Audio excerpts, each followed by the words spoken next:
ప్రజ్ఞ ట్యుటోరియల్కు స్వాగతం సుస్వాగతం. ఈరోజు వీడియోలో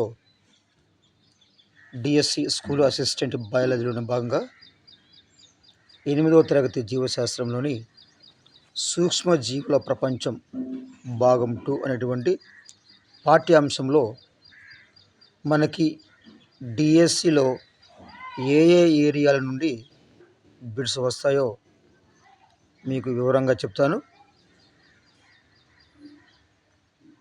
కనుక ఈ వీడియోని తప్పనిసరిగా మీరు సబ్స్క్రైబ్ చేయండి, లైక్ చేయండి. చాలామంది చూస్తున్నారు కానీ లైక్ చేయడం మర్చిపోతాం, కనుక లైక్ చేయడం మాత్రం మర్చిపోకండి.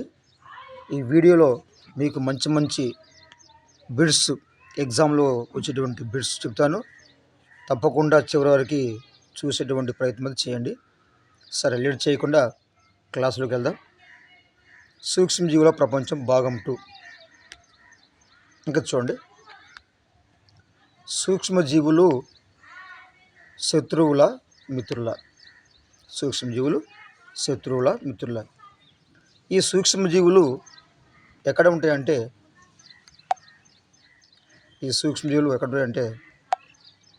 గాలిలో, నీటిలో, జంతువుల, మొక్కల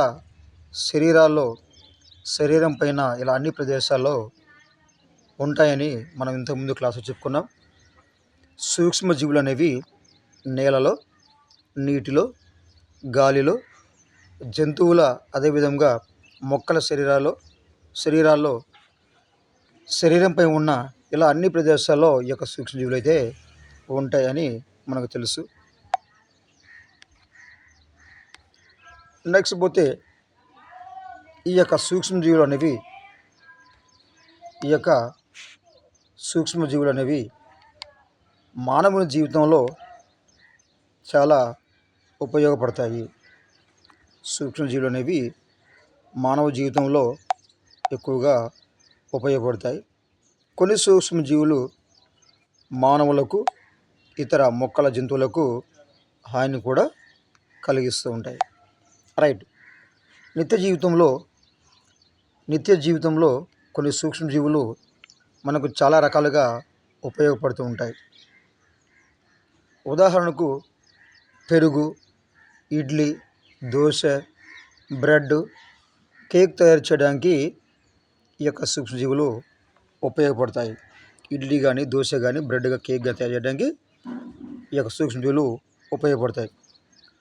కొన్ని రకాల సూక్ష్మజీవులు వ్యాధులు నయం చేసే మందులు తయారు చేయడానికి ఉపయోగపడతాయి.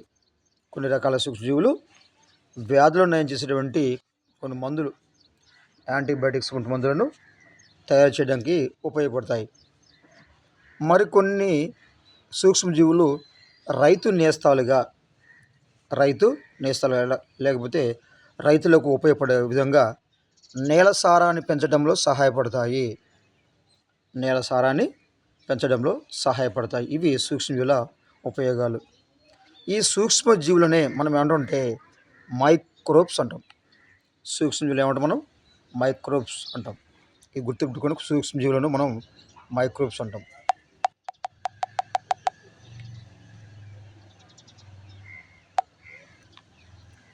నెక్స్ట్,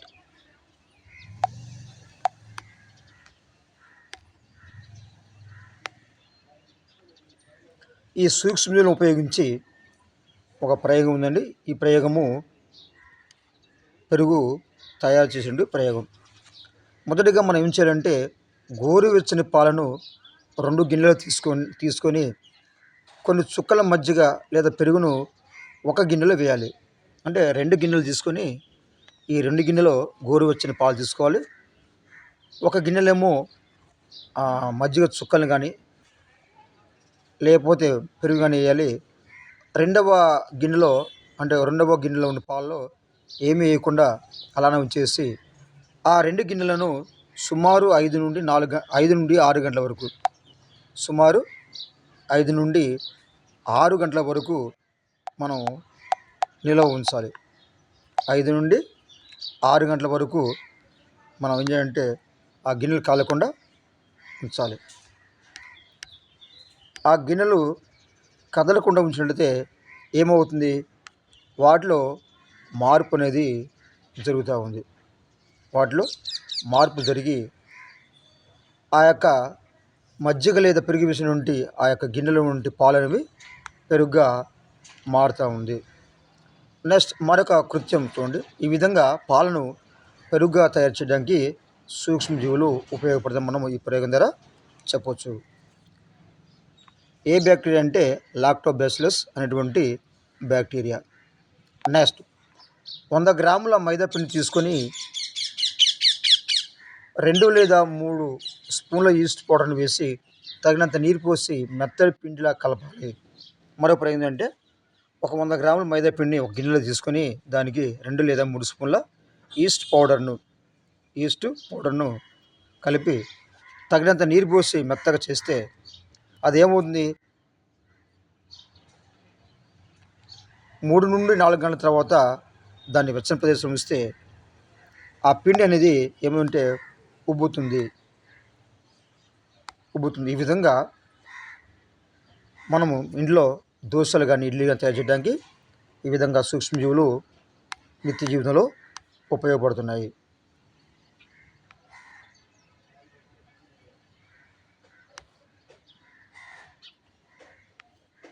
నెక్స్ట్ బేకరీలో కూడా బ్రెడ్ తయారు చేయడానికి సూక్ష్మజీవులను ఉపయోగిస్తాము. ఎక్కడండి, నెక్స్ట్ బేకరీలో మరి బ్రెడ్ తయారు చేయడానికి ఈ యొక్క సూక్ష్మజీవులను ఉపయోగిస్తూ ఉంటామండి. రైట్. బేకరీలలో బ్రెడ్ తయారు చేసేటప్పుడు మైదా పిండికి ఈస్టును కలిపినప్పుడు కొద్ది సమయం తర్వాత మైదా పిండి ఉబ్బుతుంది. దీనికి కారణం ఏంటంటే మన ఈస్టు కలిపినప్పుడు ఆ మైదాలో కిణ్వన ప్రక్రియ జరుగుతుంది. ఈ కిణ్వన ప్రక్రియలో కార్బన్ డైఆక్సైడ్ ఉత్పత్తి అవుతుంది. ఈ విధంగా ఉత్పత్తి అయిన వాయువు మైదా పిండిలో చేయడం వల్ల ఈ యొక్క మైదా పిండి అని పరిమాణం పెరిగి స్పాంజిలా తయారవుతుంది. ఈ విధంగా బేకరీలో బ్రెడ్ని తయారు చేస్తుంటారు. రైట్. ఈ కిణ్వన ప్రక్రియలో ఏర్పడే వాయువు ఏంటంటే కార్బన్ డైఆక్సైడ్. ఈ విధంగా మైదా పిండి ఎందుకు ఉబ్బిందంటే మనము ఈస్ట్ను కలిపాము. అంటే ఈస్ట్ అనేది మైదా పిండితో చెరజరిపి కార్బన్ డైఆక్సైడ్ వాయువు విడుదలవుతుంది.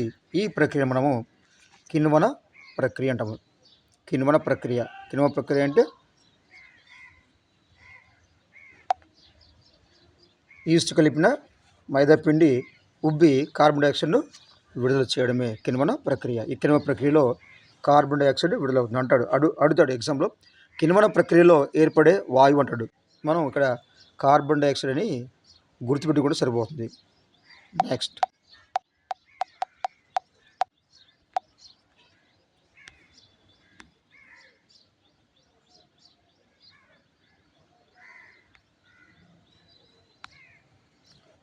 మరొక ప్రయోగం ఉందండి.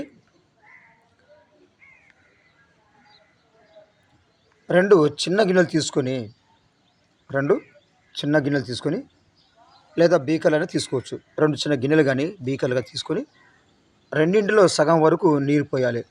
2 చిన్న గిన్నెలు కానీ లేదా బీకర్లుగా తీసుకొని రెండింటిలో సగం వరకు నీరు పోయాలి. వాటికి 5 నుండి 10 చెంచాల చక్కెరను కలపాలి. వేడికి గిన్నెలో తీసుకున్నటువంటి నీటికి ఒకదానికి 2 నుండి 3 చెంచాలు ఈస్ట్ను కలపాలి. ఇప్పుడు ఏం చేయాలంటే 2 గిన్నెలు తీసుకొని లేదా బీకర్లు తీసుకొని దాంట్లో సగం నీరు పోయాలి. ఒకదానికేమో 5 నుండి 10 చెంచాల చక్కెర కలపాలి. ఒకదానికి ఆ 2 వాటికి చక్కెర కలిపాక ఆ చక్కెర కలిపిన ఆ యొక్క గిన్నెలో ఒక్కదానికి మాత్రమే 2 నుండి 3 చెంచాల ఈస్ట్ను కలపాలి. 2 గిన్నెలు తీసుకోవాలి. ఆ 2 గిన్నెల్లో సగం వరకు నీరు పోయాలి. పోసిన తర్వాత ఆ రెండిటికి 5 నుండి 10 చెంచాల చక్కెర కలపాలి. ఈ 2 గిన్నెల్లో ఒక్కదానికి మాత్రమే అంటే ఒక గిన్నెలో మాత్రమే 2 నుండి 3 చెంచాల ఈస్ట్ను కలపండి. ఈస్ట్ను కలిపి ఈ 2 గిన్నెలను మూతలు పెట్టి వెచ్చని ప్రదేశంలో 3 లేదా 4 గంటలు ఉంచాలి.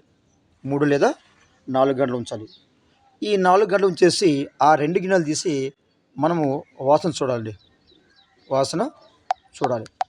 వాసన చూసినప్పుడు ఏమవుతుందంటే ఒక గిన్నెలో ఉన్నటువంటి ఆ యొక్క ద్రావణం మనకి ఆల్కహాల్ వాసన వస్తుంది.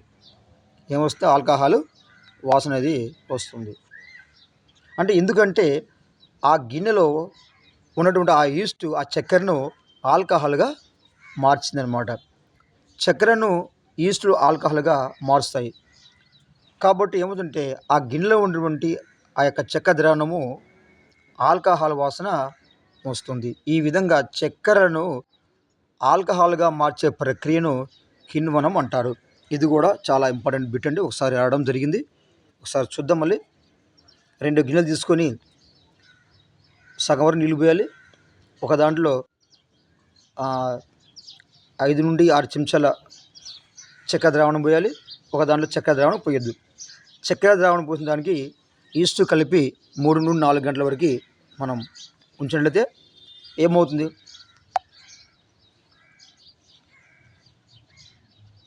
ఏమవుతుందంటే ఏ గిన్నెలో అయితే మనం చక్కెర కలిపామో ఆ చక్కెర కలిపినటువంటి ఆ యొక్క ద్రావణము ఆల్కహాల్ వాసన వస్తుంది. కారణం అంటే ఆ చక్కెర మనం ఈస్ట్ కలిపాం కాబట్టి ఆ ఈస్ట్ అనేది ఆ చక్కెరను ఆల్కహాల్గా మారుస్తుంది. ఈ విధంగా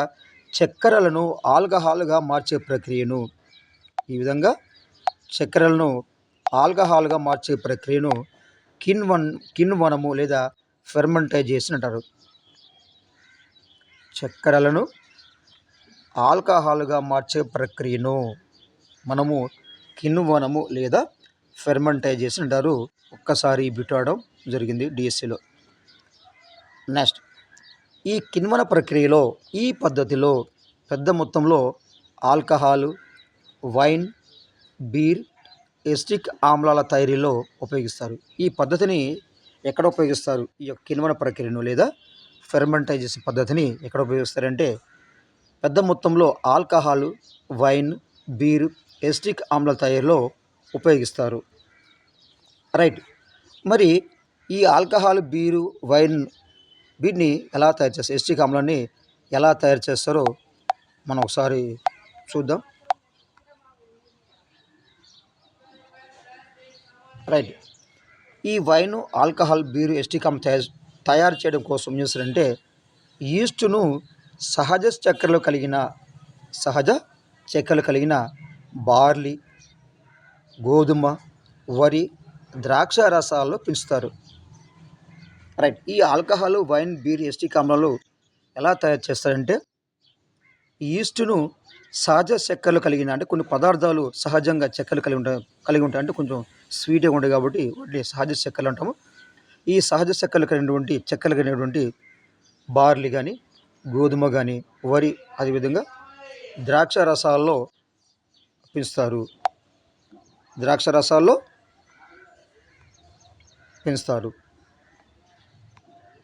రైట్. చక్కెర పరిశ్రమలో ఉత్పత్తి అయ్యే మొలాసిస్ ద్రావణంలో, రైట్, ఇక్కడ గోధుమ, బార్లీ, వరి, ద్రాక్ష రసాల్లో అయితే ఆల్కహాల్, వైన్, బీర్ తయారు చేస్తారండి. అలా కాకుండా మరి చక్కెర పరిశ్రమలో ఉత్పత్తి అయ్యే మొలాసిస్ ద్రావణం తీసుకొని ఆ మొలాసిస్ ద్రావణానికి ఈస్టును కలుపుతారు. కలపడం వల్ల ఇథైల్ ఆల్కహాల్ అనేది తయారు చేస్తారు. ఆల్కహాల్, వైన్, బీర్ అనేవి సహజ చక్కెరలు కలిగినటువంటి బార్లీ, గోధుమ, వరి అదే ద్రాక్ష రసానికి ఈస్టును కలపడం వల్ల ఏర్పడుతుంది. మరి ఎస్టిక్ ఆమ్లాలు ఎలా తయారు చేస్తారంటే చక్కెర పరిశ్రమలో ఉత్పత్తి అయ్యే మొలాసిస్ ద్రావణంలో ఈస్ట్ కలపడం వల్ల ఆల్కహాల్ అండి. ఈ ఆల్కహాల్ ఇథైల్ ఆల్కహాల్ను తయారు చేస్తారు. ఇది కూడా చాలా ముఖ్యమైనది. ఈ యొక్క కిణ్వనం గురించి జాగ్రత్తగా చూడండి. అవసరమైతే మీరు ఈ పాయింట్ని నోట్స్ కూడా మీరు రాసుకుంటే చాలా మంచిగా ఉంటుంది, మీరు మర్చిపోకుండా. నెక్స్ట్,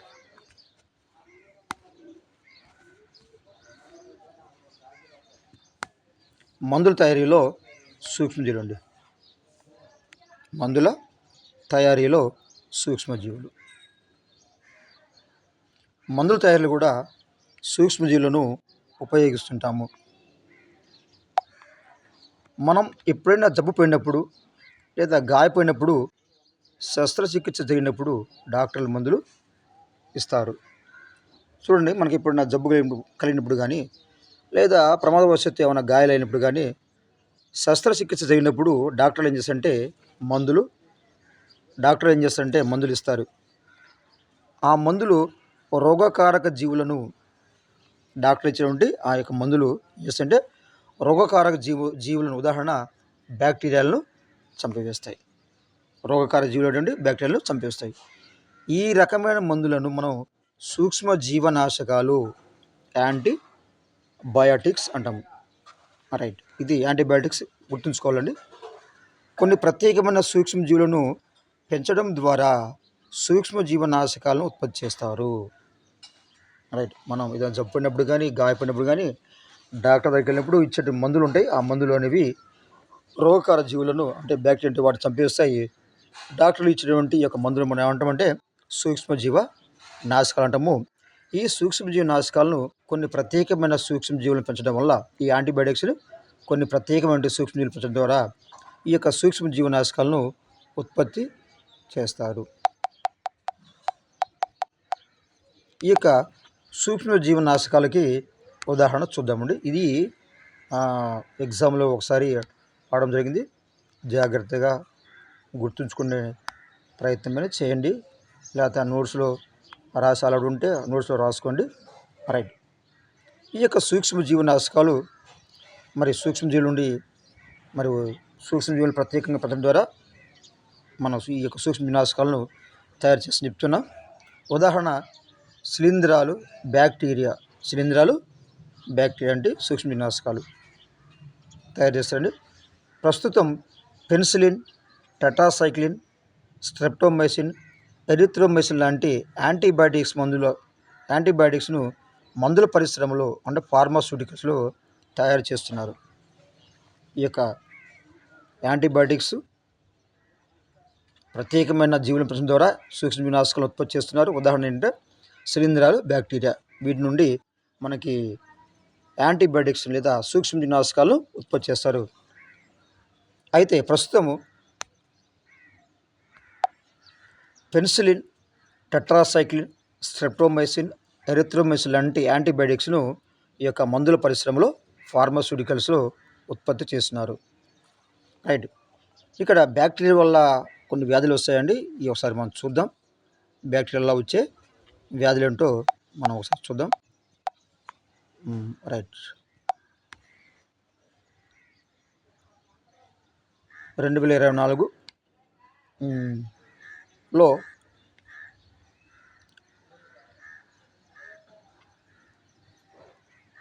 జరిగిన డిఎస్సిలో మొదటి సెషన్లో బయాలజీలో ఇచ్చాడండి.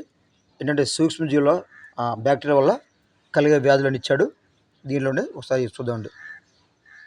రైట్, బ్యాక్టీరియా వల్ల ఏం వ్యాధులు వస్తాయంటే టైఫాయిడ్ వ్యాధి వస్తుందండి. బ్యాక్టీరియా వల్ల టైఫాయిడ్, క్షయ, గనేరియా, డయోరియా వంటి అనేక వ్యాధులు ఈ సూక్ష్మజీవనాశకాలను నయం చేస్తాయి.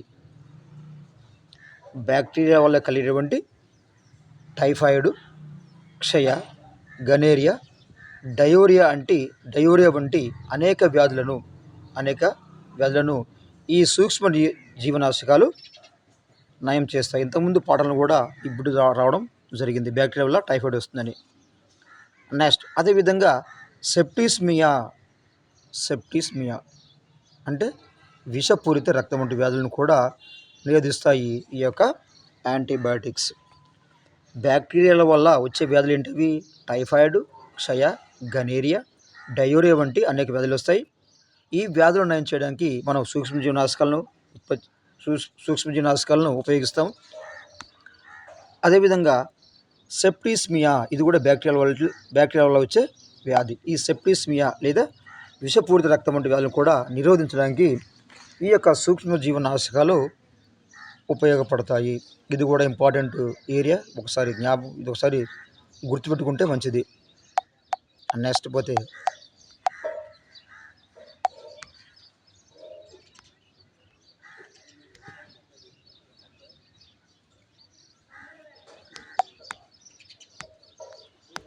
సూక్ష్మజీవ నాశకాలను జంతువులలో, మొక్కలలో బ్యాక్టీరియా వల్ల కలిగే వ్యాధులను నిరోధించడానికి ఉపయోగిస్తారండి. సూక్ష్మజీవనాశకాలను అంటే యాంటీబయాటిక్స్. సూక్ష్మజీవనాశకాలను మొక్కలలో, జంతువులలో, మొక్కలలో బ్యాక్టీరియా వల్ల కలిగే వ్యాధులను నిరోధించడానికి ఉపయోగిస్తారు. అంటే మానవుల్లో వ్యాధులు మరి సూక్ష్మజీవులు అనేటువంటి బ్యాక్టీరియాలో వస్తుంది, అదేవిధంగా వైరస్లో వస్తుంది. అంటే బ్యాక్టీరియాల ద్వారా వచ్చేటువంటి వ్యాధులను నయం చేయడానికి మాత్రమే సూక్ష్మ నాశకాలు లేదా యాంటీబయాటిక్స్ను ఉపయోగిస్తాము. వైరస్ల వల్ల వచ్చే వ్యాధులు నయం చేయడానికి ఏం ఉపయోగిస్తారంటే వ్యాక్సిన్ గుర్తుంచుకోండి. బ్యాక్టీరియా వల్ల కలిగే వ్యాధులను నయం చేయడానికి ఏమో సూక్ష్మజీవనాశకాలు యాంటీబయాటిక్స్ ఉపయోగిస్తాము. వైరస్ల వల్ల వచ్చే వ్యాధులను నయం చేయడానికేమో మనం వ్యాక్సిన్లు ఉపయోగిస్తాము. ఉదాహరణ పోలియో వైరస్ చూడండి, ఇది మనం వ్యాక్సిన్ ఉపయోగిస్తాము. నెక్స్ట్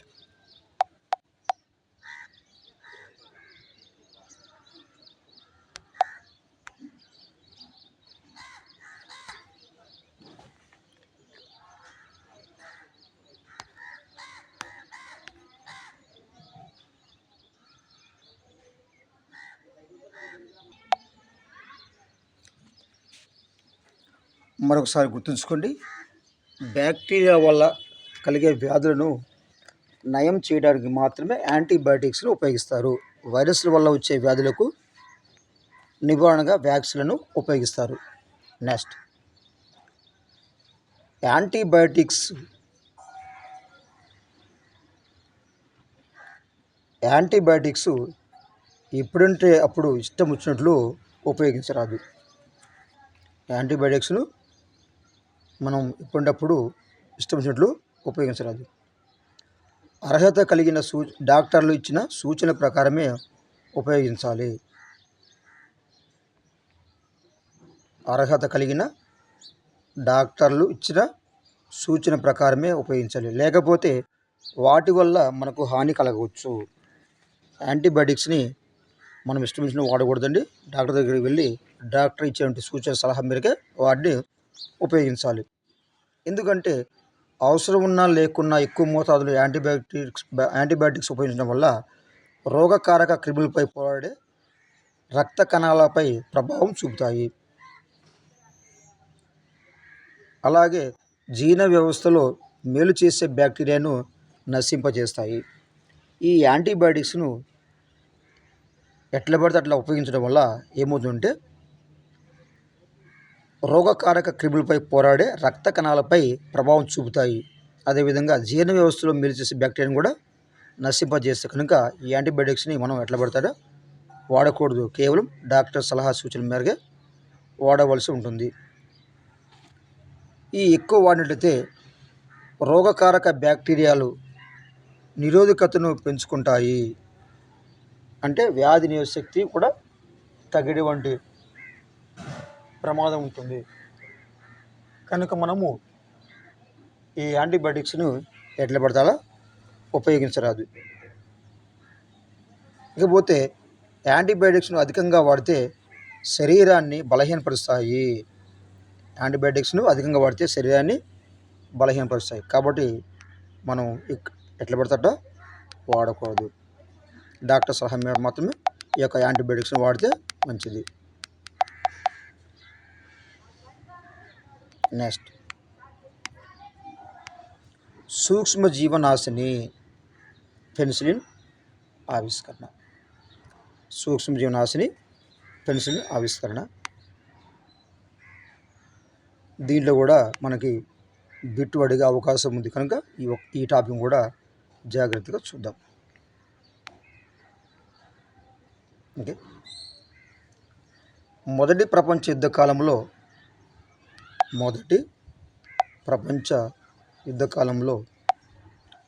డాక్టర్ అలెగ్జాండర్ ఫ్లెమింగ్ సైన్యంలో డాక్టర్గా పనిచేసేవాడు. మొదటి ప్రపంచ యుద్ధ కాలంలో డాక్టర్ అలెగ్జాండర్ ఫ్లెమింగ్ ఆ యొక్క సైన్యంలో డాక్టర్గా పనిచేసేవారు. యుద్ధంలో గాయపడిన సైనికులు బ్యాక్టీరియాల వల్ల ఇన్ఫెక్షన్ గురై చనిపోవడాన్ని ఆయన చూశాడు. రైట్. యుద్ధం జరుగుతూ ఉంది. ఆ యుద్ధంలో కొంతమంది గాయాలవుతున్నాయి. ఆ గాయాలు కొన్ని ఇన్ఫెక్షన్కు గురై ఆ ఇన్ఫెక్షన్ వల్ల ఈ యొక్క సైన్యంలో ఉన్న కొంతమంది చనిపోవడం చూశాడు. ఎందుకు చనిపోతున్నారని దీనికి గల కారణాలను అన్వేషించి సూక్ష్మజీవనాశకాలపైన తన ప్రయోగాల్లో పరిశోధనలు చేయసాగాడు ఈ యొక్క అలెగ్జాండర్ ఫ్లెమింగ్. అంటే మొదటి ప్రపంచ యుద్ధ కాలంలో అలెగ్జాండర్ ఫ్లెమింగ్ ఆ యొక్క సైన్యంలో పనిచేసేవాడండి. యుద్ధంలో గాయపడిన సైనికులు మరి బ్యాక్టీరియా ఇన్ఫెక్షన్ వల్ల గురి చనిపోవడాన్ని ఆయన చూశాడు. దీనికి కారణం ఏంటని అన్వేషించడానికి ఆయన ప్రయోగం చేయసాగాడు. రైట్. ఏ విధంగా ఈ ప్రయోగం చేశాడో చూద్దాం.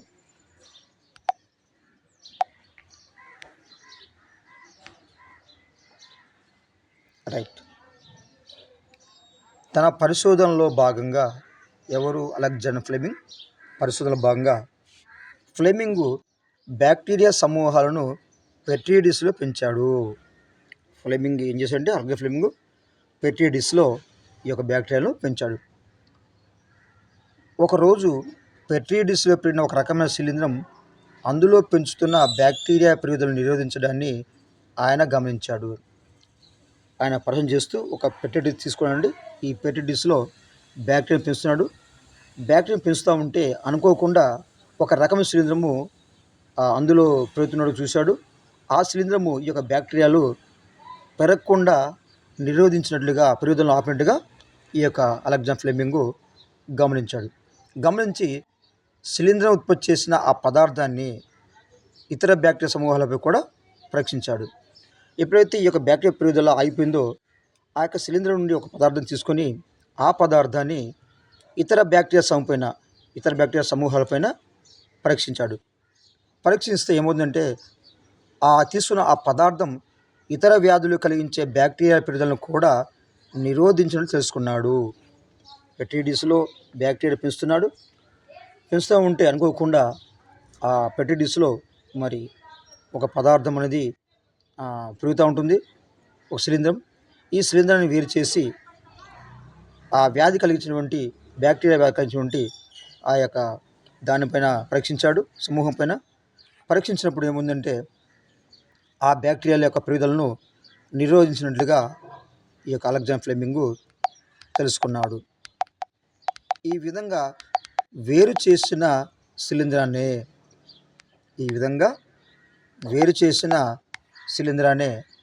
ఈ అలెగ్జాండర్ ఫ్లెమింగ్ పెన్సిలియం నోటేటంగా గుర్తించాడు. ఈ విధంగా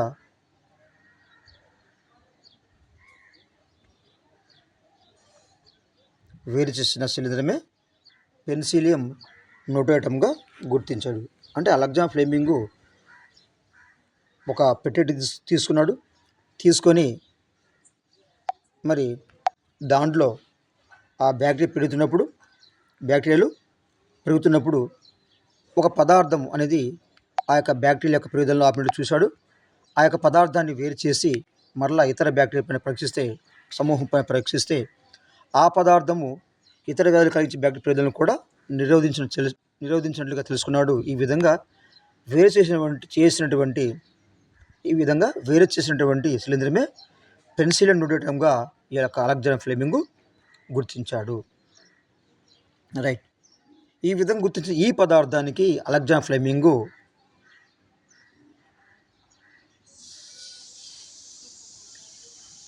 పెన్సిలిన్ అని పేరు పెట్టాడు. ఈ విధంగా వేరు చేసిన ఆ పదార్థాన్ని అంటే పెన్సిలియం ఉత్పత్తి చేసిన ఈ పదార్థము లేదా ఆ పదార్థానికి పేరు ఏం పెట్టాడు? పెన్సిలిన్ అని పేరు పెట్టాడు. డాక్టర్ అలెగ్జాండర్ ఫ్లెమింగ్ బ్యాక్టీరియాలను చంపే మందుకు సూక్ష్మజీవనాశకంగా నామకరణం చేశాడు. ఈ విధంగా పెన్సిలియంను వేరు చేసి ఈ పెన్సిలియం శిలీంధ్రం ద్వారా ఉత్పత్తి అయ్యేటువంటి ఈ యొక్క పదార్థానికి ఈ యొక్క అలెగ్జాండర్ ఫ్లెమింగ్ పెన్సిలిన్ అని పేరు పెట్టాడు. డాక్టర్ అలెగ్జాండర్ ఫ్లెమింగ్ ఈ బ్యాక్టీరియా బట్టి ఈ మందుకే తర్వాత ఆయన సూక్ష్మజీవనాశకం యాంటీబయాటిక్స్గా నామకరణం చేశాడు. ఈ విధంగా అలెగ్జాండర్ ఫ్లెమింగ్ సూక్ష్మజీవనాశకమైనటువంటి ఆ యొక్క పెన్సిలిన్ని కనుగొన్నాడు. రైట్. ఇక దీనిలో బిట్ ఏంటంటే పెన్సిల్ని కనుగొన్న శాస్త్రవేత్త Alexander Fleming. Right. Alexander Fleming ఆ యొక్క పెన్సిల్కి ఏం పేరు పెట్టాడంటే సూక్ష్మజీవ నాశకం అని పేరు పెట్టాడు.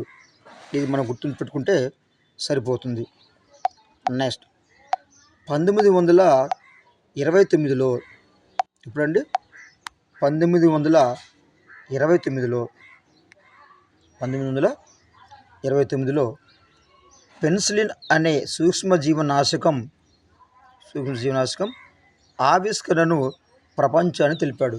ఆయన చేసిన ఈ ప్రయోగం ద్వారా కనుక్కొని ఇదిగో ఈ యొక్క పదార్థం కనుక్కొని దీని పెన్సిలిన్ అనేది పెన్సిలియన్ నొటేటమ్ అనే శిలీంధ్రం నుండి వస్తుంది. దీని పేరే సూక్ష్మజీవనాశకం అని 1929లో ఈ యొక్క విషయాన్ని ఈ యొక్క ఆవిష్కరణను ప్రపంచానికి తెలిపాడు. ఇక బిట్లు ఏముంటుంది అంటే పెన్సిలిన్ అనే సూక్ష్మజీవనాశకం ఆవిష్కరణ ఎప్పుడు జరిగింది అంటే 1929లో మనం చెప్తే సరిపోద్ది. నెక్స్ట్ ఈ యొక్క పెన్సిలిన్ కనుగొన్నందుకు 1945 సంవత్సరంలో ఇప్పుడండి 1945 సంవత్సరంలో డాక్టర్ అలెగ్జాండర్ ఫ్లెమింగ్ మరొక ఇద్దరు శాస్త్రవేత్తల్లో హోవర్డ్ ఫ్లోరీ మరియు ఎర్నెస్ట్ బి చైన్కు కలిపి బహుమతి పొందాడు అండి. 1929 సంవత్సరంలో పెన్సిలిన్ అనే సూక్ష్మజీవనాశకం ఆవిష్కరణ ప్రపంచానికి తెలిపాడు.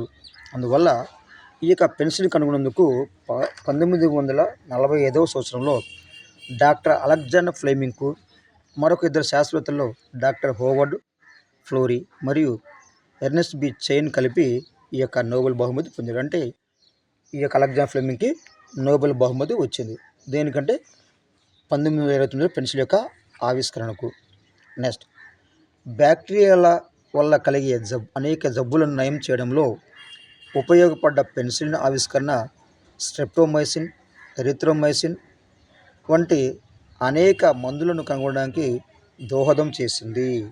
చూడండి, ఇక్కడ బ్యాక్టీరియా వల్ల కలిగే జబ్బులను నయం చేయడానికి ఉపయోగపడే ఈ యొక్క పెన్సిల్ వల్ల అంటే ఈ యొక్క పెన్సిల్ కనుగొనడం వల్ల మరొక యాంటీబయాటిక్స్ అయినటువంటి స్ట్రెప్టోమైసిన్, ఎరిథ్రోమైసిన్ వంటి అనేక రకాల యాంటీబయాటిక్స్ మనం కనుగొనడానికి దోహదం చేసింది ఈ యొక్క పెన్సిలిన్. ఎవరు కనుగొన్నారండి? Doctor Alexander Fleming. ఎప్పుడు పరిచయం చేసే ప్రపంచానికి 1929 సంవత్సరంలో. ఇది మనం గుర్తుపెట్టుకోవాలి. Next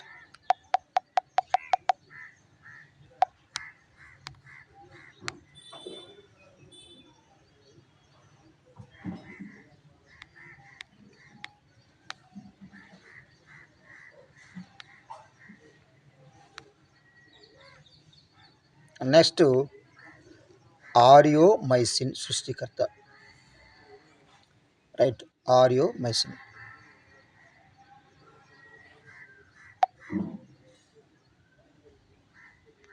right. Doctor Yellapragada Subbarao. ఈయన పశ్చిమ గోదావరి జిల్లాలో పుట్టారు. డాక్టర్ ఎల్లాప్రగడ సుబ్బారావు లేదా డాక్టర్ వై సుబ్బారావు అని కూడా అంటారు. రైట్. డాక్టర్ ఎల్లాప్రగడ సుబ్బారావు గారు ఈయన పశ్చిమ గోదావరి జిల్లాలో పుట్టారు. సుబ్బారావు గారు ఆరియోమైసిన్ అంటే టెట్రాసైక్లిన్ అండి. ఆరియోమైసిన్ లేదా టెట్రాసైక్లిన్ అనే యాంటీబయాటిక్ను కనిపెట్టారు. ఏ మందు కనుగొన్నాడు? ఆరియోమైసిన్ అని పిలువబడే టెట్రాసైక్లిన్ అనేటువంటి యాంటీబయాటిక్స్ను కనుగొన్న శాస్త్రవేత్త డాక్టర్ ఎల్లాప్రగడ సుబ్బారావు గారు. నెక్స్ట్ ఈ యొక్క ఆరియోమైసిన్ అనే యాంటీబయాటిక్ అనేది ఏం చేస్తుందంటే బ్యాక్టీరియాలు కలగజేసే టైఫాయిడ్. ఏ వ్యాధి అండి? టైఫాయిడ్. బ్యాక్టీరియాలు కలగజేసే టైఫాయిడ్, క్షయ, ప్లేగు వంటి అనేక వ్యాధులను టెట్రాసైక్లిన్ నయం చేస్తుంది. చూడండి, ఇక్కడ డాక్టర్ ఎల్లాప్రగడ సుబ్బారావు పశ్చిమ గోదావరి జిల్లాలో పుట్టారు. ఈయన ఆరియోమైసిన్ లేదా టెట్రాసైక్లిన్ అనే యాంటీబయాటిక్ను కనుగొన్నారు. మరి ఈ టెట్రాసైక్లిన్ లేదా ఆరియోమైసిన్ ఉపయోగం ఏంటి అంటే బ్యాక్టీరియాలు కలగజేసే టైఫాయిడ్, క్షయ, ప్లేగు వంటి అనేక వ్యాధులను ఈ యొక్క టెట్రాసైక్లిన్ నయం చేస్తుంది. టెట్రాసైక్లిన్ లేదా ఆరియోమైసిన్ ఉపయోగం ఏంటంటే బ్యాక్టీరియల్ కలెక్ట్ చేసి టైఫాయిడ్, క్షయ, ప్లేగ్ వంటి అనేక వ్యాధులను నయం చేస్తుంది. ఇది ఒకసారి గుర్తుంచుకోవాలి. ఇది కూడా చాలా ముఖ్యమైన బిట్టుగా మనం చెప్పవచ్చు. ఇక నెక్స్ట్ పోతే టీకాలు. నెక్స్ట్ అంటే టీకాలు. వీటిని మనం అంటే వ్యాక్సిన్స్ అంటాం. ప్రధానంగా ఈ టీకాలు, వ్యాక్సిన్ ఎందుకయ్యా అంటే వైరస్ల వల్ల ఒక వ్యక్తి జబ్బును పడినప్పుడు ఈ యొక్క వ్యాక్సిన్లు, టీకాలు ఉపయోగిస్తారు. అంటే వైరస్ల వల్ల కలిగే వ్యాధులను నయం చేయడానికి ప్రత్యేకంగా వాడేటువంటి మందులే ఈ యొక్క టీకాలు లేదా వ్యాక్సిన్లు. రైట్. మనం ఏదైనా వ్యాధికి గురైనప్పుడు వాటిని తగ్గించేందుకు డాక్టర్లు మందులు ఇస్తారు. ఈ యొక్క మందులను మనము టాబ్లెట్ల రూపంలో కానీ, టానిక్ రూపంలో కానీ, ఇంజెక్షన్ రూపంలో కానీ తీసుకుంటాం. చూడండి, ఏదన్నా ఒక వ్యక్తి ఒక వ్యాధికి గురైనప్పుడు డాక్టర్ దగ్గరికి వెళ్తే ఈ డాక్టర్లు ఏం చేస్తారంటే టాబ్లెట్లు కానీ, టానిక్ కానీ లేదా ఇంజెక్షన్ రూపంలో కానీ ఈ మందులు ఇస్తుంటారు. దీనివల్ల వ్యాధి వెంటనే నయం అవుతుంది. వీటి వల్ల ఏమవుతుందంటే వ్యాధి వెంటనే నయం అవుతుంది. అయితే టీకాలు లేదా వ్యాక్సిన్ తీసుకోవడం ద్వారా కొన్ని రకాల వ్యాధులు రాకుండా రక్షించుకోవచ్చు. కొన్ని రకాల వ్యాధులు అంటే శాశ్వతంగా కొన్ని రకాల వ్యాధులు రాకుండా, ఎప్పటికీ ఈ వ్యాధులు రాకుండా మనం రక్షించుకోవచ్చు దీనివల్ల టీకా లేదా వ్యాక్సిన్ ద్వారా. అంటే డాక్టర్ ఇచ్చేటువంటి మందులు, టాబ్లెట్లు, టానిక్, ఇంజెక్షన్ అయితేనేమో ఇవి తీసుకున్న వెంటనే వ్యాధి తగ్గుతుంది. ఎప్పుడైనా వ్యాధికి గురయ్యే అవకాశం ఉంటుంది. కానీ వ్యాక్సిన్ను తీసుకోవడం ద్వారా ఇక ఇప్పుడు కూడా ఆ వ్యాధి బారిపడకుండా మనకి సహాయపడుతుంది. రైట్. అదే చూడండి, టీకాలు లేదా వ్యాక్సిన్ తీసుకోవడం ద్వారా కొన్ని రకాల వ్యాధులు రాకుండా రక్షించుకోవచ్చు. ఈ టీకాలు వ్యాధులు రాకుండా మనల్ని చాలా కాలం పాటు రక్షిస్తాయండి. చాలా కాలం పాటు అంటే ఎక్కువ సమయం మనల్ని రక్షిస్తుంది ఈ యొక్క టీకాలు, వ్యాక్సిన్ తీసుకోవడం ద్వారా. ఈ యొక్క వ్యాక్సిన్ తీసుకోవడం ద్వారా కొన్ని వ్యాధులు రాకుండా జీవితాంతం రక్షిస్తాయండి. అంటే ఈ వ్యాక్సిన్ తీసుకోవడం ద్వారా కొన్ని రకాల వ్యాధులు జీవితాంతం కూడా రాకుండా ఉంటాయండి. దీనికి ఉదాహరణ ఒకటి చూద్దాం. 5 సంవత్సరాల వయసు ఉన్న లోపు పిల్లలకు పోలియో చుక్కలు తప్పనిసరిగా వేయించాలి అనే ప్రకటన మనము చాలాసార్లు చూస్తుంటాం. 5 సంవత్సరాల లోపు ఉన్న పిల్లలందరికీ ఖచ్చితంగా మీరు వ్యాక్సిన్ టీకాలు వేయించాలి అని మనం అక్కడక్కడ మనం చూస్తుంటాం, ఫ్లెక్సీలు చూస్తుంటాం కదండి. రైట్. అసలు పిల్లలకు పోలియో చుక్కలు ఎందుకు ఇవ్వాలి, దీని యొక్క ఉపయోగం ఏమిటి చూద్దాం. అంటే పోలియో రహిత సమాజం కోసం మనం ఏంటంటే పోలియో లేకుండా ఉన్నటువంటి సమాజం కోసం మనం ఈ యొక్క పోలియో చుక్కలను చిన్నపిల్లలకు మనం వేయించవలసిన బాధ్యత మనపైన ఉన్నది. నెక్స్ట్ పోతే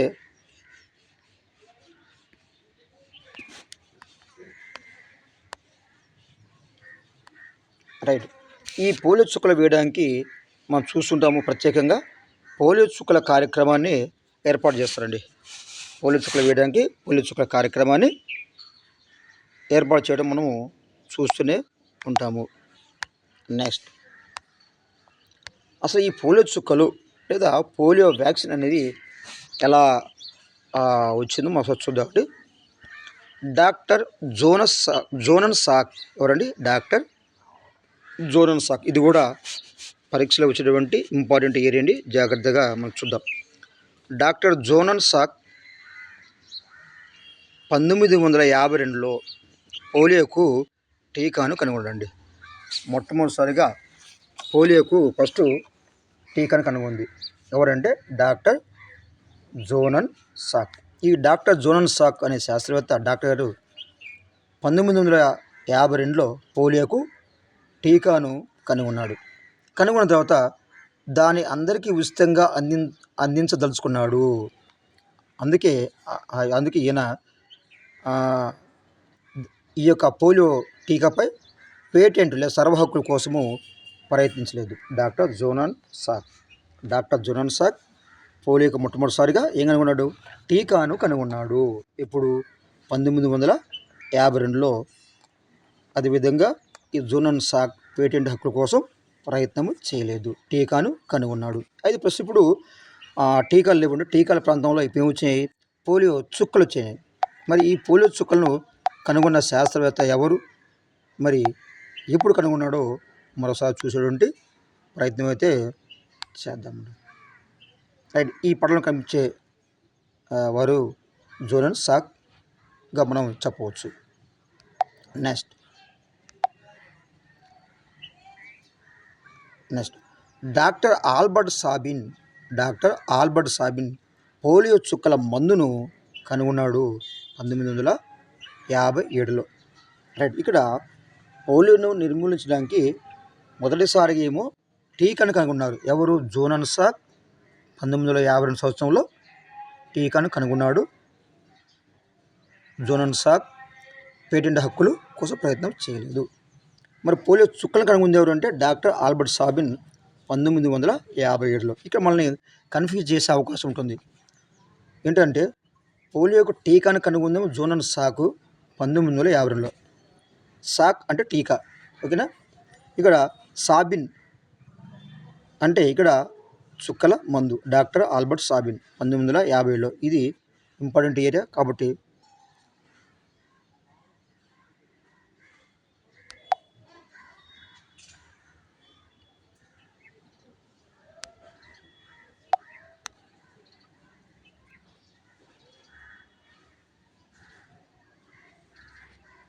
ఇది ఇంపార్టెంట్ ఏరియా కాబట్టి ఖచ్చితంగా మీరు గుర్తుంచుకునే ప్రయత్నం చేయండి.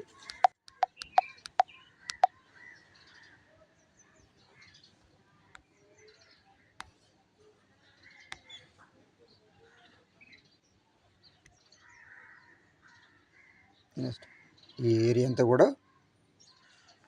చాలా ముఖ్యమైనది, గుర్తుంచుకోండి. నెక్స్ట్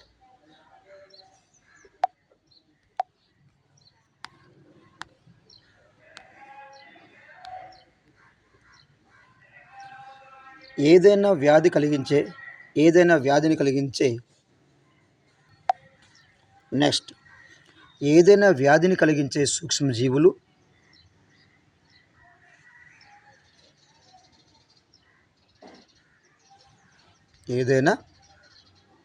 కలిగించే సూక్ష్మజీవులు మన శరీరంలోకి ప్రవేశిస్తే వాటి నుండి రక్షించుకునేందుకు మన శరీరం కొన్ని ప్రతిరక్షకాలను ఉత్పత్తి చేస్తుంది. రైట్, ఏదైనా వ్యాధిని కలిగించే సూక్ష్మజీవులు అనుకోకుండా మన శరీరంలో ప్రవేశిస్తే ఆ సూక్ష్మజీవుల నుండి మన శరీరాన్ని రక్షించుకోవడం కోసం మన శరీరంలో కొన్ని రక్షకాలను ఉత్పత్తి చేస్తుంది. వాటి మనం అంటే ప్రతిరక్షకాలు లేదా యాంటీబాడీస్. చూడండి, ఏదైనా ఒక సూక్ష్మజీవి మన శరీరంలోకి వెళ్ళిపోయిందనుకోండి, ఆ సూక్ష్మజీవిని చంపి మనకు వ్యాధి రాకుండా చేయడానికి మన దేహంలో కొన్ని రక్షకాలు ఉన్నాయండి. ఈ రక్షకాలను మనం ఉత్పత్తి చేస్తుంది మన దేహము. ఈ రక్షకాలని మనం ప్రతిరక్షకాలు అంటాము. వీటిని మనం యాంటీబాడీస్ అని కూడా అంటాం. ప్రతిరక్షకాలు వ్యాధి కలిగించే సూక్ష్మజీవులతో పోరాటం చేస్తాయి. చంపివేసిన లేదా బలహీనపరిచిన సూక్ష్మజీవులు మన శరీరంలోకి ప్రవేశపెట్టినప్పుడు రైట్ ఇక్కడ ఈ ప్రతిరక్షకాలు ఏమవుతుందంటే మన దేహంలో ప్రవేశించినటువంటి ఆ యొక్క వ్యాధికారక జీవులు లేదా క్రిములతో పోరాటం చేసి ఆ యొక్క జీవులను చంపివేస్తాయండి. ఈ విధంగా ప్రతిరక్షకాలు యాంటీబాడీస్ మన దేహం నుండి ఈ విధంగా మన దేహాన్ని రక్షించడానికి ఉపయోగపడుతుంటాయి. ఈ యొక్క ప్రతిరక్షకాలు లేదా యాంటీబాడీస్ అండి. రైట్,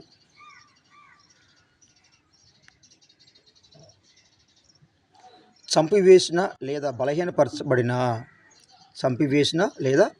బలహీనపరిచిన సూక్ష్మజీవులను మన శరీరంలోకి ప్రవేశపెట్టినప్పుడు మన శరీరం ప్రతిరక్షకాలను తయారు చేసుకొని నిల్వ ఉంటుంది.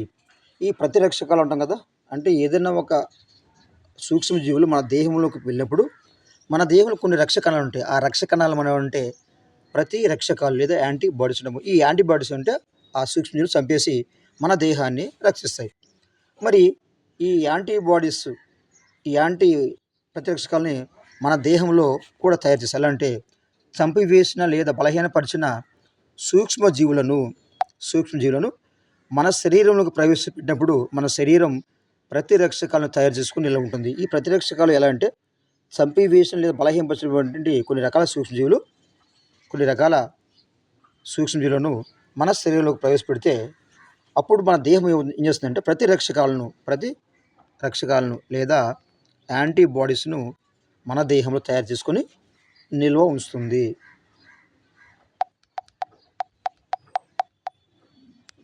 నిల్వ ఉంచుకుంటుంది. అదేవిధంగా పోలియో చుక్కలు వేసినప్పుడు కూడా పోలియో చుక్కలు ఏంటివి? బలహీనపరచబడిన లేదా చంపివేయబడిన వైరస్లు. ఈ బలహీనపరచబడిన చంపివేయబడిన ఆ సూక్ష్మజీవులు మన దేహంలో ప్రవేశపెడుతున్నారు. అప్పుడు ఏమవుతుంది? మన దేహము ఆ పోలియో సూక్ష్మజీవులు ఎప్పుడైనా మన దేహంలో ప్రవేశించినప్పుడు వాటిని ఎదుర్కోవడానికి మన దేహంలో ప్రతిరక్షకాలను యాంటీబాడీస్ను తయారు చేయడానికి ఉపయోగపడుతుంది ఈ యొక్క వ్యాక్సిన్. రైట్, అర్థమైంది కదా? అయితే పోలియో చుక్కలు వేసినప్పుడు కూడా శరీరము పోలియో కలిగించే సూక్ష్మజీవులను ఎదుర్కోవడానికి ప్రతిరక్షకాలను ఉత్పత్తి చేసి శరీరంలో నిల్వ ఉంచుకుంటుంది. ఎప్పుడైతే పోలియో చుక్కలు వేస్తారో మరి మన యొక్క దేహంలో ఈ యొక్క పోలియో కలిగించే సూక్ష్మజీవులను ఎదుర్కోవడానికి ప్రతిరక్షకాలను ఉత్పత్తి చేసి శరీరంలో నిల్వ ఉంచుకుంటుంది. ఈ ప్రతిరక్షకాలు అనేవి వ్యాధి కలిగించే సూక్ష్మజీవులు శరీరంలోకి ప్రవేశించినప్పుడు వాటిని ఎదుర్కొని నిర్మూలిస్తాయి, వ్యాధులు రాకుండా కాపాడుతాయి. ఇవే వ్యాక్సిన్స్. నెక్స్ట్ అసలు వ్యాక్సిన్ అంటే ఏమిటో మనకు చూద్దాం. వ్యాక్సిన్ అంటే ఇప్పటివరకు మనం వ్యాక్సిన్ అంటే ఏమిటో చూద్దాం. ఇక్కడ కూడా బిట్టు అడిగేటువంటి అవకాశం అయితే ఉండొచ్చు. రైట్, చంపబడిన లేదా బలహీనపరచబడిన వ్యాధిని కలిగించే సూక్ష్మజీవులను మన శరీరంలోకి ప్రవేశపెట్టడాన్ని వ్యాక్సినేషన్ అంటారు. వ్యాక్సినేషన్ అంటే ఏమిటో చూద్దాం. చంపబడిన లేదా బలహీనపరచబడిన వ్యాధిని కలిగించే సూక్ష్మజీవులను మన యొక్క శరీరంలోనికి ప్రవేశపెట్టడాన్ని వ్యాక్సినేషన్ అంటారు. నెక్స్ట్ ఇది గుర్తుంచుకోండి. ఇదైతే మనకి అడిగే అవకాశం కూడా ఉండొచ్చు. కాబట్టి జాగ్రత్తగా ఈ బిట్లు ఏంటిది? చంపబడిన లేదా బలహీనపరచబడిన వ్యాధిని కలిగించే సూక్ష్మజీవులను మన శరీరంలోకి ప్రవేశపెట్టడాన్ని వ్యాక్సినేషన్ అంటారు. నెక్స్ట్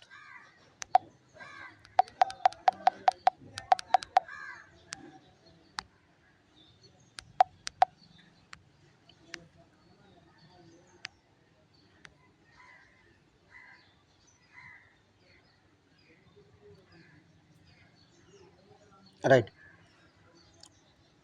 పోలియో వ్యాక్సిన్ను అంటే చంపబడిన బలహీనపరచబడిన వ్యాధులు కలిగించే సూక్ష్మజీవులను మన దేహంలోకి ప్రవేశపెట్టడాన్ని మనం ఏమని చెప్పామండి? వ్యాక్సినేషన్ అని చెప్పాం. ఈ యొక్క వ్యాక్సినేషన్లో పోలియో వ్యాక్సిన్ను ఎలా తీసుకుంటారో మనం చూద్దాం. పోలియో వ్యాక్సిన్ను చుక్కల రూపంలో నోటిలో వేస్తారు. పోలియో వ్యాక్సిన్ ఎలా వేస్తారండి? చుక్కల రూపంలో నోటిలో వేస్తారు. పోలియో చుక్కలు తీసుకున్న పిల్లలలో పోలియో వ్యాధి రాకుండా ఈ వ్యాక్సిన్ను నిరోధిస్తుంది. అంటే పోలియో వ్యాధిని రాకుండా ఇచ్చేటువంటి వ్యాక్సిన్ ఏంటిది? Polio vaccine. ఇది చుక్కల రూపంలో ఉంటుందండి. అంటే మొదటిసారిగా పోలియో వ్యాక్సిన్ ఏమో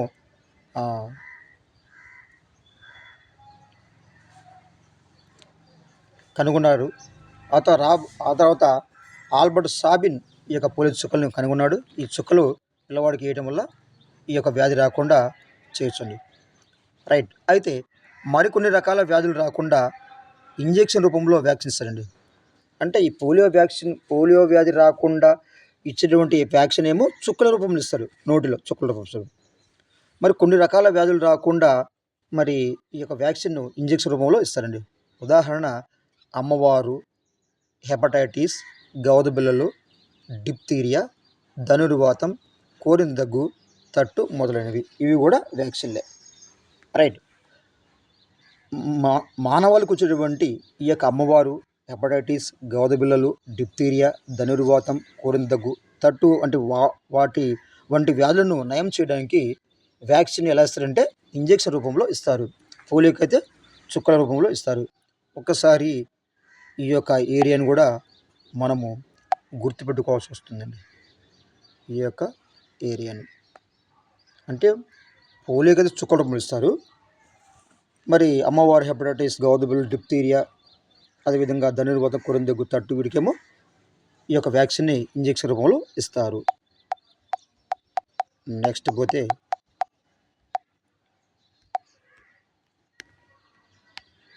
ఇప్పుడు వివిధ రకాల వ్యాధులు కలిగించే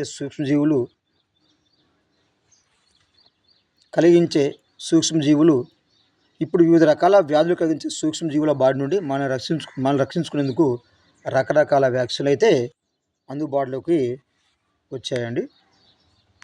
నెక్స్ట్, ఈ రోజుల్లో సూక్ష్మజీవుల నుండి వ్యాక్సిన్లను పెద్ద మొత్తంలో తయారు చేస్తున్నారు. ఈ వ్యాక్సిన్లు మానవులతో పాటు జంతువులను కూడా అనేక వ్యాధుల బారి నుండి రక్షిస్తున్నాయి.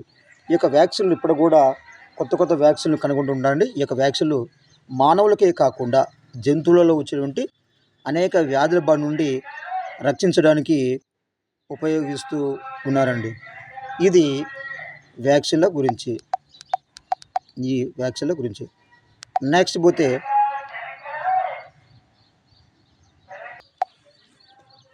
మరొక బిట్ ఇంపార్టెంట్ అండి, ఒకసారి చూద్దాం.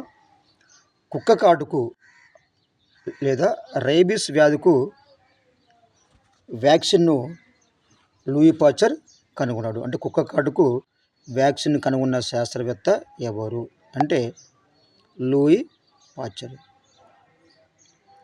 పాశ్చర్ కుక్క కాటుకు మందును కనుగొన్నాడు.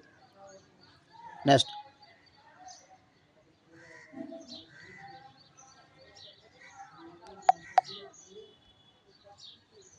ఇప్పుడు మశూచి టీకా ఆవిష్కరణ చూద్దాం. ఏ టీకా అండి? మశూచి టీకా. ప్రస్తుతం అయితే ఈ యొక్క వ్యాధి అయితే లేదు. పూర్వకాలంలో ఈ యొక్క మశూచి వ్యాధి ఉండేది. మన దేశంలో మశూచి లేదండి. మశూచి టీకా ఆవిష్కరణ. గ్రామీణ ప్రాంతంలోనే తన వైద్య వృత్తిని చేయాలని డాక్టర్ ఎడ్వర్డ్ తీసుకున్న నిర్ణయం, తద్వారా ఆయన కనిపెట్టిన వ్యాక్సిన్ అనేక వ్యాధుల నుండి మానవ జాతి అంతరించిపోకుండా రక్షించేందుకు ఎంతో సహాయపడుతుంది. ఎవరండి? Doctor Edward Jenner. ఈ యొక్క డాక్టర్ ఎడ్వర్డ్ జెన్నరే మశూచి టీకాను కనుగొన్నట్లుగా మనం చూస్తాం. వైద్యం కోసం ఈయన వద్దకు మశూచి సోకిన వారితో పాటు ఆవులకు సోకినటువంటి కౌపాక్స్, ఏవేదండి? కౌపాక్స్. ఆవులకు కౌపాక్స్ సోకిన రైతులు ఈయన దగ్గరికి వచ్చారండి. రైట్. వైద్యం కోసం డాక్టర్ ఎడ్వర్డ్ జెన్నర్ వద్దకు మశూచి సోకిన వారితో పాటు ఆవులకు సోకినటువంటి కౌపాక్స్ సోకిన రైతులు కూడా వచ్చేవారు. అంటే ఆ రోజుల్లో మశూచి వ్యాధి వచ్చేది. అదేవిధంగా ఆవులకు సోకినటువంటి ఆ యొక్క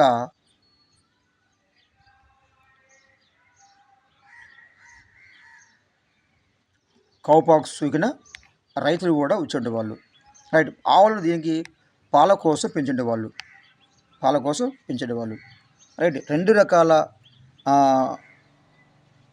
వ్యాధులు వచ్చిన వాళ్ళు ఈ యొక్క ఎడ్వర్డ్ జెన్నర్ దగ్గరకు వచ్చేవాళ్ళు. ఒకటేమో మశూచి సోకిన వాళ్ళు, రెండవది ఆవులకు సోకినటువంటి కౌపాక్స్ వచ్చినటువంటి వాళ్ళు కూడా వచ్చేవాళ్ళు. ఎవరికైతే కౌపాక్స్ సోకుతుందో వారికి మశూచి, దీన్ని మనం స్మాల్ పాక్స్ అంటాము, సోకకపోవడాన్ని ఆయన గమనించాడు. ఇప్పుడు రెండు రకాల రోగులు వచ్చేవాళ్ళు. ఒకళ్ళేమో మశూచి సోకిన వాళ్ళు, రెండవది ఆవులకు వచ్చే కౌపాక్స్ సోకిన వాళ్ళు వచ్చేవాళ్ళు. అయితే ఎవరికైతే కౌపాక్స్ అనే వ్యాధి వస్తుందో వాళ్ళకి ఈ యొక్క మశూచి వ్యాధి సోకకపోవడాన్ని ఈయన గుర్తించాడు. ఎవరు? Edward Jenner. అంటే కౌపాక్స్ సోకిన వారిలో వ్యాధి నిరోధక శక్తి, ఇమ్యూనిటీ అభివృద్ధి చెంది అది వారిలో మశూచి రాకుండా కాపాడుతుందని గుర్తించాడు. ఆయన పరిశోధనలో మరి కౌపాక్స్ సోకిన వారి వ్యక్తిని చూస్తే ఈ కౌపాక్స్ సోకిన వారికి మశూచి రాలేదు. ఎందుకు రాలేదంటే ఈ కౌపాక్స్ సోకిన వాళ్ళకి ఇమ్యూనిటీ పవర్ అనేది అభివృద్ధి చెందడం వల్ల వాళ్ళకి ఈ యొక్క మశూచి వ్యాధిని రాలేదని డాక్టర్ ఎడ్వర్డ్ జెన్నర్ మొట్టమొదటిసారిగా గుర్తించాడు. ఎడ్వర్డ్ జెన్నర్ గుర్తించాడు. 1976 సంవత్సరంలో 1976 సంవత్సరంలో 1976 సంవత్సరంలో ఎడ్వర్డ్ జెన్నర్ పాల డైరీలో పనిచేసే కౌపాక్స్ సోకిన వ్యక్తి శరీరం మీద ఉన్న బొబ్బ నుండి స్రావాన్ని లేదా రసం తీసి ఆరోగ్యంగా ఉన్న 8 సంవత్సరాల బాలుకి ఇచ్చాడండి. 1996 అండి, 1996లో ఎడ్వర్డ్ జెన్నర్ పాల డైరీలో పనిచేసే ఒక వ్యక్తి చూశాడు. ఆ వ్యక్తి కౌపాక్స్ సోకిన ఆ యొక్క శరీరం మీద ఉన్న ఆ బొబ్బ నుండి రసాన్ని స్రావాన్ని తీసేసి ఆరోగ్యంగా ఉన్నటువంటి 8 సంవత్సరాల బాలుడికి ఇచ్చాడు. ఇచ్చిన తర్వాత 6 వారాల తర్వాత ఆ బాలుడిని మశూచికి గురి చేశాడు. ఇలా ఆ బాలుడి మీద పరీక్ష చేయడానికి తన తల్లిదండ్రుల నుండి అనుమతి తీసుకోవడం అయితే జరిగింది. తన పాల డైరీలో పనిచేసే ఒక వ్యక్తికి కౌపాక్స్ సోకింది. ఆ కౌపాక్స్ బొబ్బ రసం తీసేసి ఆరోగ్యంగా ఉంటే 8 సంవత్సరాల బాలుడి పైన ఎక్కించేశాడు. ఎక్కించిన తర్వాత మరలా 6 వారాలు ఆగి మరలా ఆ బాలుడిని మశూచి గురి చేస్తే ఏమవుతుందంటే ఆ బాలునిలో ఎటువంటి మశూచి లక్షణాలు అనేవి కనిపించలేదు. అంటే మశూచికి గురి చేసినా సరే ఆ బాలునిలో మశూచి వ్యాధి అని కనబడలేదు. ఎందుకంటే అంటే కౌపాక్స్ బొబ్బ రసంలో లేదా స్రావంలో ఉండే పదార్థం ఏముందంటే మశూచి వ్యాధి రాకుండా వ్యాక్సిన్గా పనిచేసింది. ఇప్పటి యొక్క ఎడ్వర్డ్ జెన్నర్ ఆ కౌపాక్స్ సోకిన బొబ్బ స్రావాన్ని రసాన్ని తీసి 8 సంవత్సరాల బాలుకి ఇచ్చాడు. ఇచ్చేసి 6 వారాల తర్వాత మరి మశూచి గురి చేస్తే ఈ యొక్క బాలునికి మశూచి సోకలేదు. కారణం అంటే ఆ యొక్క కౌపాక్స్ సోకిన బొబ్బ రసం ఆ బొబ్బ యొక్క రసాన్ని స్రావం అనేది ఈ యొక్క వ్యాక్సిన్గా పనిచేసినట్లుగా ఆయన గమనించాడు. ఈ మశూచి వ్యాక్సిన్ అనేది లక్షలాది మందిని భయంకరమైన రోగం నుండి కాపాడింది. ఈ ఆవిష్కరణ తర్వాతి కాలంలో అనేక వ్యాధులకు ఆ వ్యాక్సిన్ కనుగొనడానికి మార్గం చూపింది. ఈయన చేసిన ఈ పరిశోధన వల్ల మరలా అనేక రకాల వ్యాధులు నయం చేయడానికి కనుగొనబడే వ్యాక్సిన్ కూడా తయారు చేయడానికి ఈ యొక్క పరిశోధన అనేది ఉపయోగపడింది. రైట్. 8 సంవత్సరాల బాలుడు, బొబ్బ రసము, మశూచి, అదేవిధంగా పాల డైరీలో పనిచేసేటువంటి ఒక వ్యక్తి, అదేవిధంగా ఏ సంవత్సరం అది 1976 సంవత్సరం. ఇవన్నీ కూడా ఖచ్చితంగా మనము గుర్తుపెట్టుకోవలసిన అవసరం అయితే ఉన్నది. నెక్స్ట్ ఇంకొక ఇంపార్టెంట్ బిట్ చూద్దాము ఇక్కడ. రైట్. ఇంకొక ఇంపార్టెంట్ బిట్ అయితే మనము చూసేద్దామండి. వ్యాక్సిన్ పదం వాకా అనే లాటిన్ పదం నుండి వచ్చింది. ఇది చాలా ఇంపార్టెంట్ బిట్ అండి, గుర్తుంచుకోవాలి. వ్యాక్సిన్ పదం అనే పదము వాకా అనే లాటిన్ పదం నుంచి వచ్చిందండి. మరి ఈ లాటిన్లో వాకా అంటే ఏంటంటే ఆవు అని అర్థం అండి. ఆవు అని అర్థం.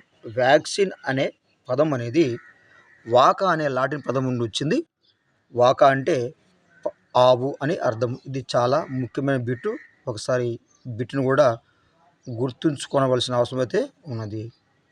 నెక్స్ట్ పోతే నేలలో ఉండే సూక్ష్మజీవులు వల్ల కలిగే నేల సారం ఏమిటో చూద్దాం. అంటే నేలలో కొన్ని రకాల సూక్ష్మజీవులు ఉంటాయండి. వీటి వల్ల ఆ యొక్క నేల అనేది సారవంతం అవుతుంది. సారవంతం కావడం వల్ల పంట ఎక్కువగా పండుతుంది, అధిక దిగుబడి అనేది వస్తుంది. రైట్. మన చుట్టూ ఉన్న వాతావరణం ఉండే గాలిలో 78% నత్రజని వాయువు ఉంటుంది. ఇది కూడా ఇంపార్టెంట్ బిట్టే. మన చుట్టూ ఉన్న వాతావరణంలో గాలిలో ఎంత శాతం ఉంది నత్రజని అంటే 78% నత్రజని ఉంటుంది. ఒకసారి ఈ బిట్ కూడా చూద్దాం, ఇంపార్టెంట్. నెక్స్ట్, ఈ యొక్క నత్రజని ఎందుకయ్యా అంటే ఇది కూడా ఇంపార్టెంట్. మొక్కలు పోషకాలను తయారు చేసుకునేందుకు నత్రజని అవసరము. మొక్కలు పోషకాలు తయారు చేసుకోవాలంటే ఖచ్చితంగా నత్రజని అనేది అవసరము. ఈ నత్రజని ఎక్కడ ఉంటుంది అంటే వాతావరణంలో ఉంటుంది, గాలిలో ఉంటుంది. గాలిలో అంటే వాతావరణం అనేక వాయువులు ఉంటాయి. ఆ వాయువుల్లో ఎక్కువ శాతం ఉన్న వాయువు నత్రజని, ఇది 78% ఉంటుంది. ఈ నత్రజని వాయువు అనేది మొక్కలు పోషకాలు తయారు చేసుకునేందుకు ఉపయోగిస్తున్నాయి. నెక్స్ట్, అయితే మొక్కలు వాతావరణంలో ఉండే నత్రజనిని నేరుగా తీసుకోలేవు. అంటే వాతావరణం నుండి ఈ 78% నుండి ఈ నత్రజనిని మొక్కలు డైరెక్ట్గా తీసుకోలేవండి. మరి ఎలా ఈ వాతావరణం నుండి ఆ యొక్క నత్రజనిని 78% నుండి ఆ యొక్క నత్రజనిని ఏ విధంగా మొక్కలు తీసుకుంటాయో చూద్దామండి. రైట్. రైజోబియం అనే బ్యాక్టీరియా, అదేవిధంగా నాస్టాక్, అనాబినా, అజిటోబ్యాక్టర్ వంటివి సూక్ష్మజీవులు ఏం చేస్తాయంటే గాలిలోని నత్రజనిని గ్రహించి నత్రజని సమ్మేళనాల రూపంలో మార్చి మొక్కలకు అందించడంలో సహాయపడుతుంది. చూడండి, ఇది కూడా చాలా ఇంపార్టెంట్ బిట్ అండి. వాతావరణంలోని గాలిలో ఉన్నటువంటి 78% ఉన్నటువంటి ఆ యొక్క నత్రజని వల్ల మొక్కలు ఉపయోగిస్తుంది. కాబట్టి ఈ వాతావరణంలో ఉన్నటువంటి ఆ యొక్క నత్రజనిని డైరెక్ట్గా ఈ యొక్క మొక్కలు ఉపయోగించుకోలేవు. మరి దీనికోసం ఏమవుతుందంటే రైజోబియం, నాస్టాక్, అనాబినా, అజిటోబ్యాక్టర్ వంటి సూక్ష్మజీవులు ఏం చేస్తాయంటే గాలిలో ఉన్నటువంటి మరి ఈ యొక్క నత్రజనిని గ్రహించి ఈ యొక్క నత్రజనిని సమ్మేళనాల రూపంలోకి మార్చి మొక్కకు అందించడంలో సహాయపడతాయి. ఈ నత్రజని సమ్మేళనాలను నేలలోకి విడుదల చేస్తాయి. వాటిని మొక్కలు తీసుకుంటాయండి. ఇవి నత్రజని యొక్క సమ్మేళన రూపంలో నేలలోకి విడుదల చేస్తే ఈ నేలలో ఉన్నటువంటి వాటిని మరి ఈ యొక్క మొక్కలు తీసుకుంటాయి. రైట్. అంటే వాతావరణంలో ఉన్నటువంటి నత్రజనిని మొక్కలకు అందించేటువంటి సూక్ష్మజీవులు ఏంటివి? Rhizobium, Nostoc, Anabaena, Azotobacter. ఇవి డైరెక్ట్గా గాలి నత్రజనిని గ్రహించి దీని రూపంలో నత్రజని సమ్మేళనం రూపంలో మార్చేసి ఇవి నేలలోకి విడుదల చేస్తాయి. వాటినేమో ఈ యొక్క మొక్కలు తీసుకుంటాయి. ఈ విషయాలను మనం గుర్తుంచుకుంటే సరిపోతుంది. నెక్స్ట్,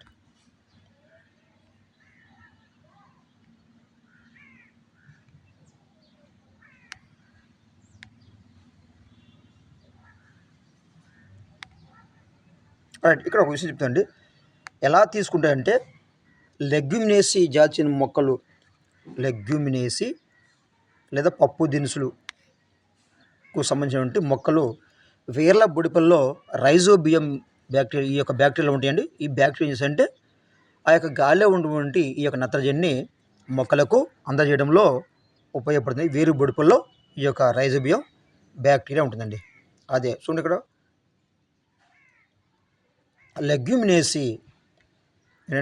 లెగ్యూమినేసి మొక్కల వేరు బుడిపల్లో ఉండే రైజోబియం బ్యాక్టీరియా నత్రజని స్థాపనను చేస్తుంది. ఇది చాలా ఇంపార్టెంట్ బిట్ అండి, ఒకసారి అడగడం జరిగింది.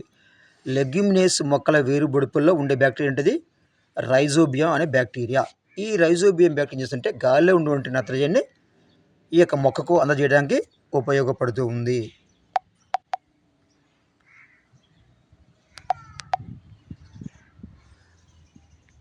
నెక్స్ట్, అదేవిధంగా నేలలో ఉండే బ్యాక్టీరియా, శిలీంధ్రాల వంటి సూక్ష్మజీవులు జీవ సంబంధిత వ్యర్థ పదార్థాలను విచ్ఛిన్నం చేసి సరళ సమ్మేళనాలుగా మార్చి ఈ సమ్మేళనాలు మొక్కల పెరుగుదలకు మార్చివేస్తాయి. ఈ సమ్మేళనం మొక్క పెరుగుదలకు ఉపయోగపడుతుంది. ఈ యొక్క రైజోబియం బ్యాక్టీరియా కాకుండా నేలలో ఉన్నటువంటి కొన్ని రకాల బ్యాక్టీరియాలు, అదేవిధంగా శిలీంధ్రాలు ఏం చేస్తాయంటే సూక్ష్మజీవులు ఏం చేస్తాయంటే జీవ సంబంధిత వ్యర్థ పదార్థాలను అంటే మొక్కల, జంతువుల వ్యర్థ పదార్థాలను విచ్ఛిన్నం చేస్తాయండి. విచ్ఛిన్నం చేసేసి వాటిని సరళ సమ్మేళనాలుగా మార్చేస్తాయి. ఈ సరళ సమ్మేళనాలు మన మొక్కలు ఉపయోగించుకొని వాటి యొక్క పెరుగుదలకు ఉపయోగించుకుంటాయి. Next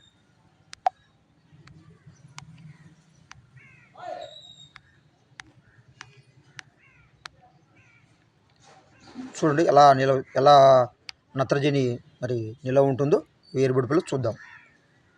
right. Rhizobium bacteria. ఏ బ్యాక్టీరియా అండి? రైజోబియం బ్యాక్టీరియా చిక్కుడు జాతి లేదా లెగ్యూమినేసి మొక్కల వేర్ల బుడుపుల్లో ఉంటాయి. రైజోబియం వాతావరణంలో నత్రజనిని ఏ రూపంలోకి? నత్రితాల రూపంలోకి మార్చి వేర్లలో నిల్వ చేస్తాయి. దానిని మొక్కలు వినియోగించుకుంటాయి. దాని ఏం చేస్తాయంటే మొక్కలు వినియోగించుకుంటాయి. మొక్కలు రైజోబియంకు ఆవాసాన్ని ఇస్తాయి. మొక్కలు ఏం చేస్తాయంటే రైజోబియంకి ఆవాసాన్ని ఇస్తాయి. రైట్. లెగ్యూమినేసి వేర్ల బుడుపుల్లో ఉన్నటువంటి ఈ యొక్క రైజోబియం బ్యాక్టీరియా వాతావరణ నత్రజనిని నత్రితాల రూపంలోకి మార్చి వేర్లలో నిల్వ చేస్తాయండి. ఈ వేర్లలో నిల్వ చేస్తున్న ఈ యొక్క నత్రితాల రూపంలో ఈ యొక్క నత్రజనిని మొక్కలు వినియోగించుకుంటాయి. ఈ మొక్కలేమో రైజోబియానికి ఆవాసాన్ని ఇస్తాయి. ఇలా రెండు ఒకదానినొకటి సహకరించుకుంటాయి కాబట్టి ఈ సంబంధాన్ని సహజీవనం లేదా సింబయాసిస్ అంటాము. ఈ సహజీవనం లేదా ఈ సింబయాసిస్ వల్ల ఏమంటే మొక్కలు ఏపుగా పడడం అనేది జరుగుతూ ఉంది. ఇది కూడా సహజీవనం అనేది కూడా చాలా ఇంపార్టెంట్. ఎలా అంటే మొక్కలు రైజోబియంకు ఆవాసం ఇస్తాయి. అంటే మొక్కల యొక్క వేరుబుడుపుల్లో ఈ యొక్క రైజోబియంకి ఆవాసిస్తాయి. ఈ యొక్క మొక్కలేమో ఈ యొక్క నత్రజన్యము మొక్కలు వినియోగించుకుంటాయి. ఇలా రెండు ఒకదాన్ని ఒకటి సహకరించు కాబట్టి దీన్ని మనం జీవనం లేదా సింబయాసిస్ అంటాము. ఇది కూడా ఇంపార్టెంట్గా మనం చెప్పవచ్చు. సహజీవనం అంటే ఏమిటి లేదా సింబయాసిస్ అంటే ఏమిటో మనం చెప్పవలసి ఉంటుంది. నెక్స్ట్ పోతే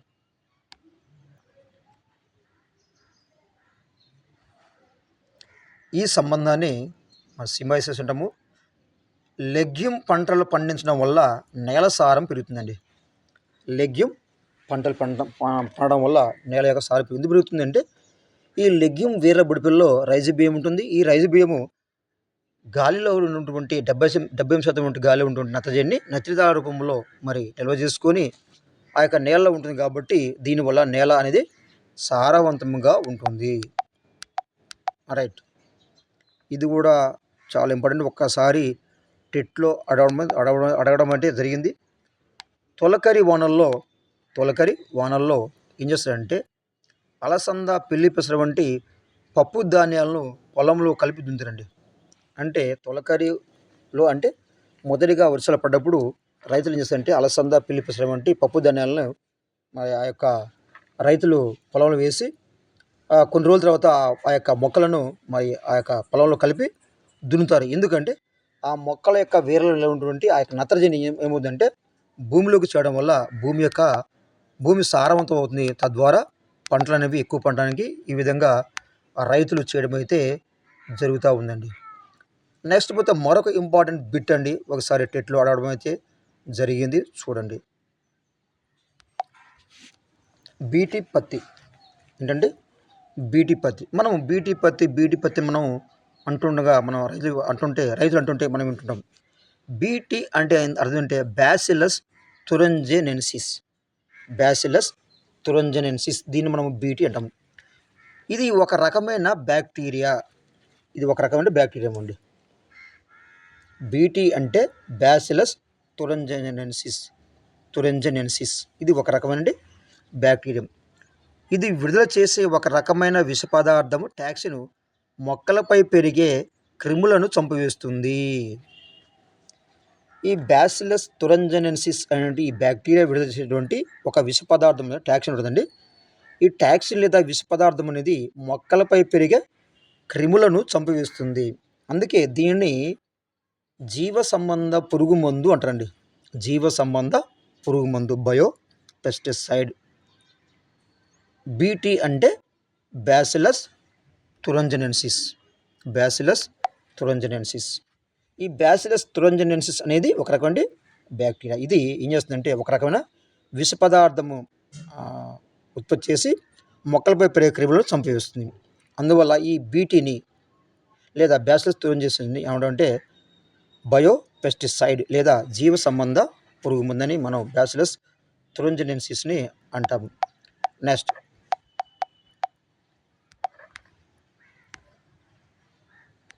ఇంకా వివరాల్లోకి వెళ్తే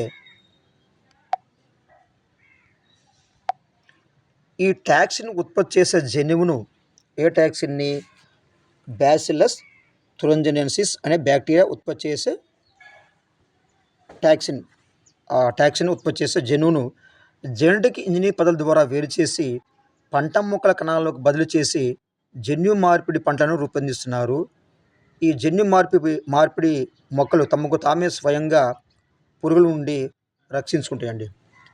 ఈ యొక్క జీవ సంబంధ పురుగు బ్యాసిలస్ తురంజనెన్సిస్ విడుదల చేసే ఈ టాక్సిన్ని ఏం చేస్తుందంటే ఈ యొక్క జన్యువును జెనెటిక్ ఇంజనీరింగ్ ద్వారా ఉత్పత్తి చేసి పంట మొక్కల యొక్క కణాల్లోకి, అంటే ఏ పంటలు అయితే ఉంటాయో ఆ పంట మొక్కల యొక్క కణాల్లోకి ప్రవేశపెడతారు.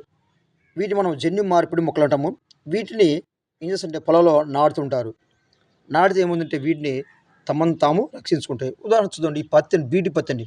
ఈ యొక్క బీటీ పత్తిలో ఏముంటుందండి, బ్యాసిలస్ తురంజనెన్సిస్ అంటే బ్యాక్టీరియా ఉంటుందండి. ఈ బ్యాక్టీరియాని ఏం చేస్తుంటే జెనెటిక్ ఇంజనీరింగ్ ద్వారా ఆ యొక్క జన్యువును ప్రవేశపెట్టి ఆ మొక్కలో ఉంటుందండి. ఎప్పుడైతే ఆ మొక్కని మనం పంట పొలంలో వేస్తామో ఏదైనా ఒక క్రిమి, ఒక కీటకం ఆ మొక్కపై వాలినప్పుడు ఆటోమేటిక్గా ఆ మొక్కలు చనిపోతాయి. అందుకనే బీటీ పత్తి వాడటం వల్ల అధిక దిగుబడి వస్తుందండి. కారణం ఏంటంటే ఆ దాంట్లో టాక్సిన్ అనేది ఉత్పత్తి అవుతుంది. ఆ టాక్సిన్కి ఆ మొక్కలపైన మరి వాడే వంటి కీటకాలు, క్రిములు చనిపోవడం వల్ల మొక్కల పంట నష్టం జరగకుండా అధికమైన దిగుబడి ఉంటుంది. అందువల్ల రైతులు మరి బీటీ పత్తిని ఎక్కువగా ఉపయోగిస్తున్నారు. రైట్. ఎలా అంటే ఈ మొక్కలను తిన్న పురుగులు, ఆ యొక్క బీటీ పత్తి మొక్కలు తిన్న పురుగులు వెంటనే చనిపోతాయండి. ఇలాంటి మొక్కలు మనుషులు సహా ఇతర జంతువుల మీద ప్రభావం కలిగిస్తాయి. రైట్. ఈ విధంగా బీటీ పత్తిని అయితే రైతులు ఎక్కువగా ఉపయోగిస్తున్నారు అధికమైనటువంటి దిగుబడి కోసం.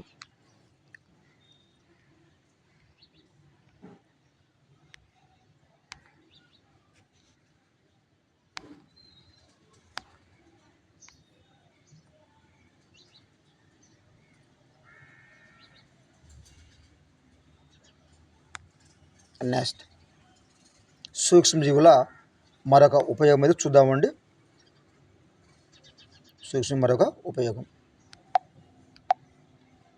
నెక్స్ట్ గాలి, నీరు, నేలలో ఉండే కొన్ని సూక్ష్మజీవులు మన చుట్టూ ఉన్న పరిసరాలలో వృధాగా పడి ఉన్న జీవ సంబంధ వ్యర్థాలను, జంతువుల మృత కళేబరాలను కుళ్ళిపోయేటట్లు చేస్తాయి. ఏం చేస్తాయండి, గాలిలో, నీళ్ళలో ఉన్నటువంటి ఈ రకమైన సూక్ష్మజీవులు ఏం చేస్తాయంటే మన చుట్టూ ఉన్న పరిసరాల్లో వృధా పడి ఉండే జీవ సంబంధ మొక్కల, జంతువుల జీవ సంబంధ వ్యర్థాలని కుళ్ళిపోయేటట్లు చేస్తాయి. ఈ విధంగా చేసి ఈ యొక్క వ్యర్థాలను సరళ పదార్థాలుగా మార్చి సూక్ష్మజీవులు మన చుట్టూ ఉన్న పరిసరాలను శుభ్రం చేయడం ద్వారా మనకు సహాయం చేస్తాయండి. ఈ విధంగా కుళ్ళింపజేసి మన చుట్టూ ఉన్నటువంటి పరిసరాలను శుభ్రం చేయడంలో ఈ యొక్క సూక్ష్మజీవుల పాత్ర ఎంతైనా ఉన్నదని చెప్పవచ్చు. అంటే పరిసరాలను శుభ్రం చేయడానికి ఉపయోగపడతాయి ఈ యొక్క సూక్ష్మజీవులు.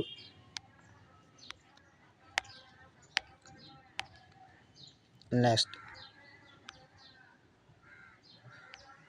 ఇది కూడా చాలా ఇంపార్టెంట్ బిట్ అండి. మీరు ఈ ఏరియాని జాగ్రత్తగా గుర్తైతే ఉంచుకోవాలి. నెక్స్ట్ మురికి నీటిని శుద్ధి చేయడంలో బ్యాక్టీరియా వంటి సూక్ష్మజీవులు ఎంతో సహాయపడతాయి. మురికి నీటిని శుభ్రం చేయడంలో బ్యాక్టీరియా వంటి సూక్ష్మజీవులు ఎంతో సహాయపడతాయి. సముద్రంలో ఓడల నుంచి ప్రమాదవశాత్తు ఒలిగిపోయిన నూనె చెట్టు వల్ల సముద్రంలోని అనేక జీవులు సరైన ఆక్సిజన్ దొరక చనిపోతాయి.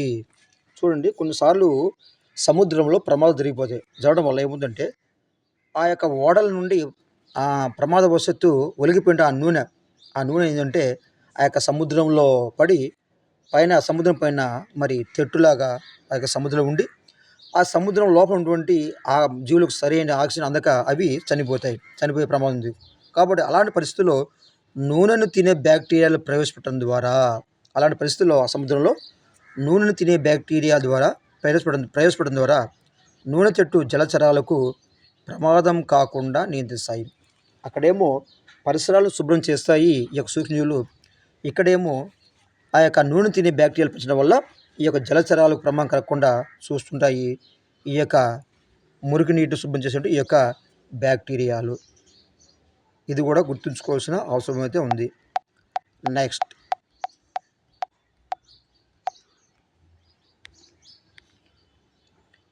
అపాయకరమైన సూక్ష్మజీవులు. రైట్, అంటే సూక్ష్మజీవులు అనేవి ఓన్లీ ఉపయోగం కాదండి, అపాయకరంగా కూడా ఉంటాయి. ఉపయోగకరమైన సూక్ష్మజీవులు ఉంటాయి, అదేవిధంగా అపాయకరమైన జీవులు కూడా ఉంటాయి.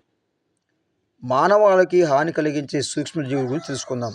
సూక్ష్మజీవులు మానవులకు, పంటలకు, జంతువులకు వివిధ రకాల వ్యాధులు కలుగజేస్తాయి. ఇవి ఆహార పదార్థాలను, దుస్తులను, ఇతర వస్తువులను పాడు చేస్తాయి. రైట్, ఈ సూక్ష్మజీవులు ప్రధానంగా హాని కలిగించే అపాయకరమైన సూక్ష్మజీవులు ప్రధానంగా మానవులకు, అదేవిధంగా పంటలకు, జంతువులకు వివిధ రకాల వ్యాధులు కలుగజేసి అదేవిధంగా ఆహార పదార్థాలను, దుస్తులను, ఇతర వస్తువులను కూడా పాడు చేస్తాయని మనం చెప్పవచ్చు. ఇంకా నెక్స్ట్ పోతే మానవులలో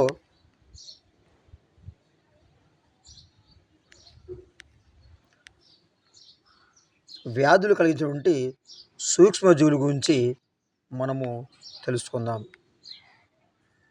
రైట్, ఇక్కడ కూడా బిట్టు అడిగే అవకాశం అయితే ఉంది. ఒకసారి ప్రశ్న అడగడం కూడా జరిగింది, చూద్దామండి. సూక్ష్మజీవులు మన పరిసరాల్లో అంతటా వ్యాపించి ఉంటాయి అనే విషయం తెలుసుకున్నాం. వ్యాధులను కలగజేసే సూక్ష్మజీవులను వ్యాధి జనకాలు లేదా ప్యాథోజెన్స్ అంటారు. చాలా ముఖ్యమైన బిట్ అండి, చూడండి ఏంటది. వ్యాధులను కలగజేసే సూక్ష్మజీవులను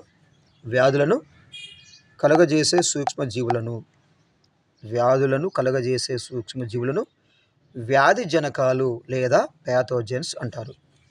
వ్యాధులను కలగజేసే సూక్ష్మజీవులను వ్యాధి జనకాలు లేదా ప్యాథోజెన్స్ అంటారు. ఈ వ్యాధి జనకాలు లేదా ప్యాథోజెన్స్ తాగే నీటి ద్వారా, పీల్చే గాలి ద్వారా, తినే ఆహారం ద్వారా మన శరీరంలోకి ప్రవేశిస్తాయి. ఈ వ్యాధికారక జీవులు లేదా ఈ వ్యాధి జనకాలు లేదా ప్యాథోజెన్స్ అనేవి మానవ దేహంలోకి ఎలా వస్తాయి, ఎలా వ్యాపిస్తాయి అంటే తాగే నీరు ద్వారా, పీల్చే గాలి ద్వారా, తినే ఆహార పదార్థాల ద్వారా మన శరీరంలోకి ప్రవేశిస్తాయి. అందుకనే శుభ్రమైన గాలి, శుభ్రమైన నీరు, అదే శుభ్రమైన ఆహారాన్ని, పరిశుభ్రమైన ఆహారం తీసుకోవాలి అని మనకి సైన్స్ తెలియజేస్తుంది. నెక్స్ట్, అంతేకాకుండా అదేవిధంగా వ్యాధికి గురైన వ్యక్తులను తాగడం వల్ల రోగకారకాలైన జంతువులు ద్వారా, కీటకాల ద్వారా కూడా ఈ వ్యాధులు కలుగజేస్తాయి. రైట్, మానవునికి ఏ విధంగా వ్యాధులు వస్తాయంటే తాగే నీటి ద్వారా, పీల్చే గాలి ద్వారా, తినే ఆహారం ద్వారా. అంతేకాకుండా ఒక వ్యక్తి వ్యాధికి గురైనప్పుడు ఆ వ్యాధికి గురైన వ్యక్తిని తాగడం వల్ల కానీ, లేదా రోగవాహకాలైన అంటే వ్యాధిని కలగజేసే జీవుల వల్ల వాహకాలైన జంతువుల ద్వారా కానీ, అదేవిధంగా కీటకాల ద్వారా కానీ ఈ యొక్క వ్యాధులు అనేవి కలుగుతున్నాయి. ఈ 2 రకాల వ్యాధులు వ్యాప్తి చెందుతున్నాయి. వ్యాధికారక కీటకాలు ఏమవుతుందంటే మన యొక్క దేహంలోకి, శరీరంలోకి ప్రవేశించడం వల్ల మనకి వ్యాధులు అనేవి కలుగుతున్నాయి. ఇక నెక్స్ట్ పోతే మూడవది అకస్మాత్తుగా వాతావరణంలో మార్పు సంభవించడం వల్ల, అంటే గాలి, నీరు, ఆహార పదార్థాలు కాకుండా లేదా వ్యాధి వాహకాలైనటువంటి కీటకాలు, జంతువుల ద్వారానే కాకుండా మూడో విషయం ఏంటంటే అకస్మాత్తుగా వాతావరణంలో మార్పు సంభవించినప్పుడు కూడా ఈ యొక్క వ్యాధులు కలుగుతూ ఉన్నాయి. రైట్, అకస్మాత్తుగా వాతావరణంలో మార్పు సంభవించినప్పుడు అంటే వర్షాలు కురిసేటప్పుడు, చలి పెరిగినప్పుడు కూడా సాధారణంగా మనకు జలుబు, దగ్గు వంటి వ్యాధులు రావడాన్ని మనము గమనిస్తూ ఉంటాం. రైట్, వాతావరణంలో అకస్మాత్తుగా మార్పు రావడం ద్వారా, వర్షాలు రావడము లేదా వాతావరణము చల్లగా ఉండడం వల్ల కూడా, చలి పెరిగినప్పుడు కూడా మనకి జలుబు వంటి అదేవిధంగా జలుబు దగ్గు వంటి వ్యాధులు రావడం కూడా మనం చూస్తుంటాం. ఇకపోతే కుటుంబంలో ఒకరికి జలుబు వస్తే అందరికి కూడా జలుబు వస్తుందండి. ఒక వ్యక్తికి ఇంట్లో జలుబు వస్తే అందరికీ ఆ యొక్క జలుబు రావడం అనేది చూస్తుంటాం. అదేవిధంగా దగ్గు వచ్చినా సరే అందరికి కూడా ఈ యొక్క దగ్గు అనేది వస్తుంది. ఇక్కడ ఒక ఇంపార్టెంట్ బిట్ అయితే చూద్దాం. రైట్. జలుబు దగ్గు వచ్చిన వ్యక్తులు తుమ్మినప్పుడు దగ్గినప్పుడు వారి నుండి వ్యాధికారక సూక్ష్మజీవులు గాలిలోకి ప్రవేశిస్తాయి. ఎవరికి ఎప్పుడంటే జలుబు దగ్గు వచ్చిన వ్యక్తులు తుమ్మినప్పుడు కానీ దగ్గినప్పుడు కానీ వారి నుండి వ్యాధికారక సూక్ష్మజీవులు గాలిలోకి ప్రవేశిస్తాయి.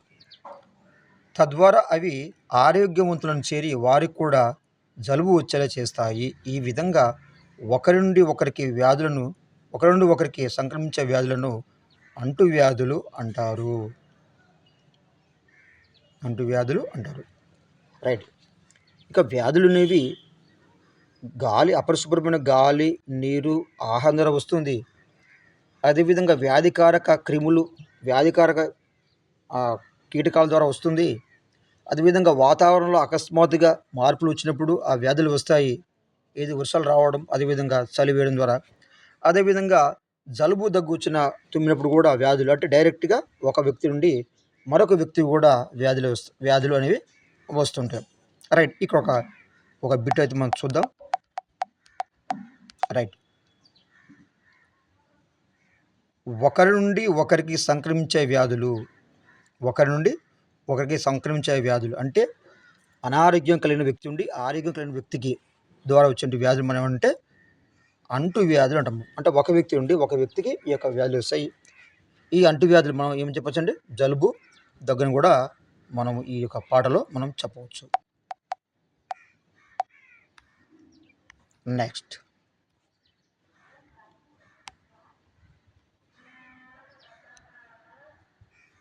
అంటువ్యాధులు గాలి, నీరు, ఆహారం, రోగితో సన్నిహితంగా ఉండటం ద్వారా ఈగలు, దోమలు వంటి కీటకాల ద్వారా వ్యాపిస్తాయి.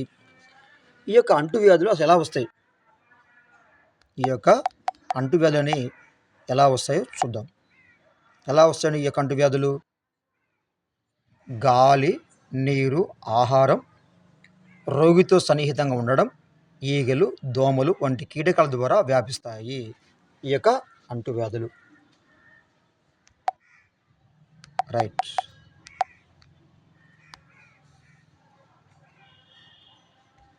అదేవిధంగా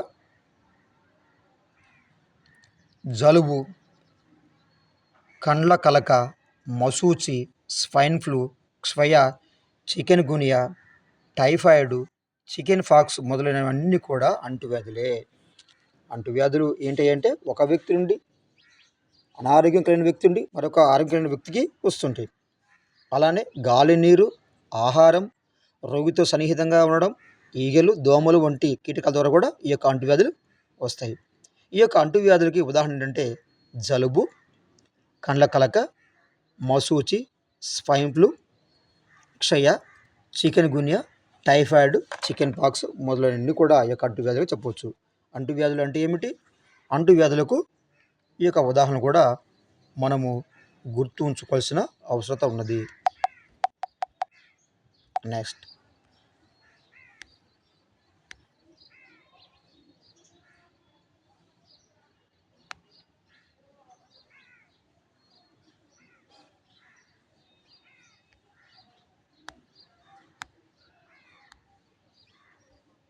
పోతే కొన్ని కీటకాలు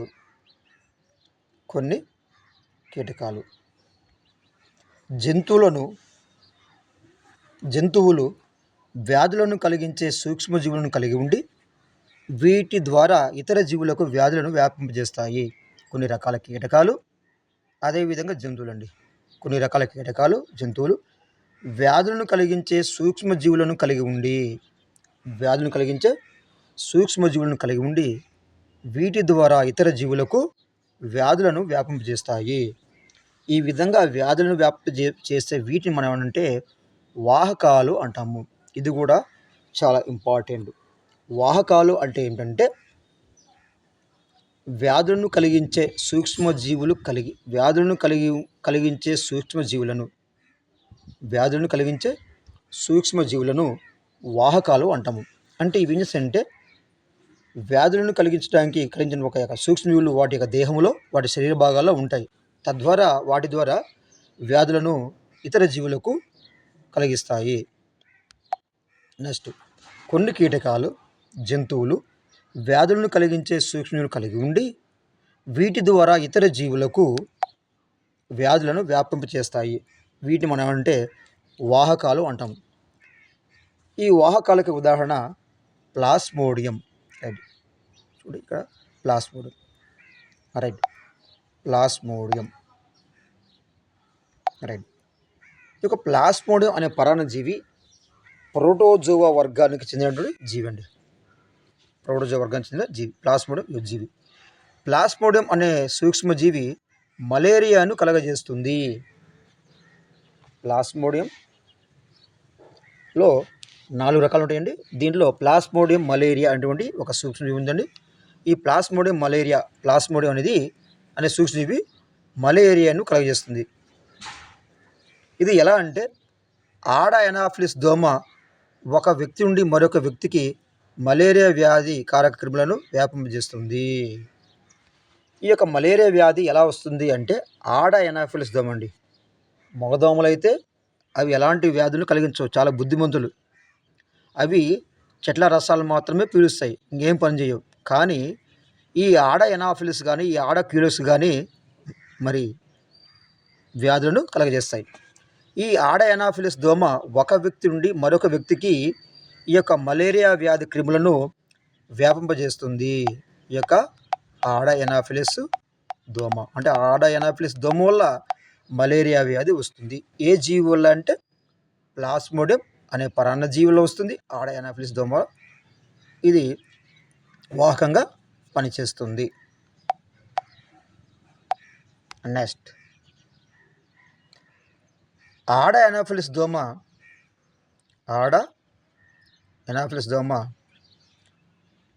ఒక వ్యక్తి నుండి మరి ఒక వ్యక్తికి మలేరియా వ్యాధి కారక క్రిములను వ్యాపింపజేస్తుంది. ఎవరండి? ఆడ ఎనాఫిలిస్ దోమ ఒక వ్యక్తి నుండి మరి ఒక వ్యక్తికి మలేరియా వ్యాధి కారక క్రిములను వ్యాపింపజేస్తుంది. రైట్,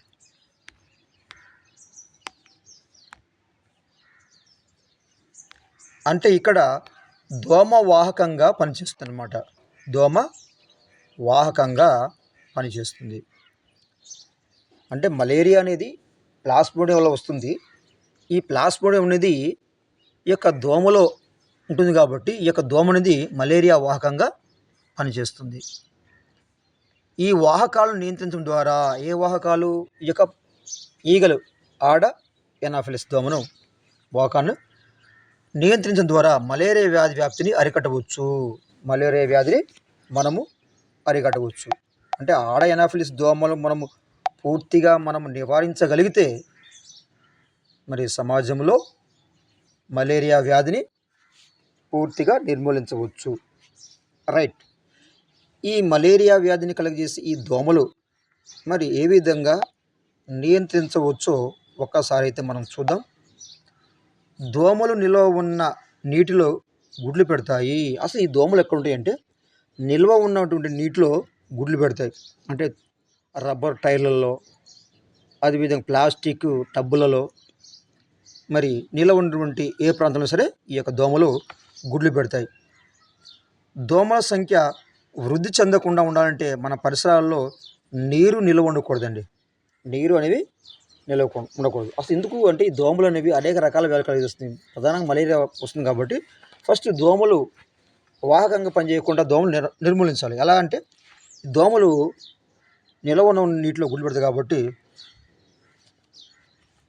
దోమల సంఖ్య వృద్ధి చెందకుండా ఉండాలంటే మన పరిసరాల్లో ఉండే నీరు నిల్వ ఉండకూడదు. అలాగే కుండలలో, టైర్లలో, పగిలిన తోటలలో, పనికిరాని పూల కుండీలలో నీరు నిల్వ ఉండకుండా చూడాలి. ఎందుకు చూడాలంటే అక్కడ నీరు ఉంటే అక్కడ దోమల యొక్క గుడ్లు పెట్టేసి వాటి యొక్క సంఖ్య పెరిగి ఆ సంఖ్య పెరగడం వల్ల మలేరియా వ్యాధిగ్రస్తుల సంఖ్య కూడా పెరుగుతుంది. కాబట్టి మనం ఈ విధంగా దోమలను అరికట్టాల్సిన అవసరం అయితే ఉన్నది. నెక్స్ట్,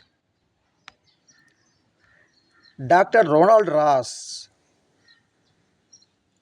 డాక్టర్ రొనాల్డ్ రాస్, ఇది కూడా ఇంపార్టెంట్ బిట్ అని చూద్దాం. రైట్.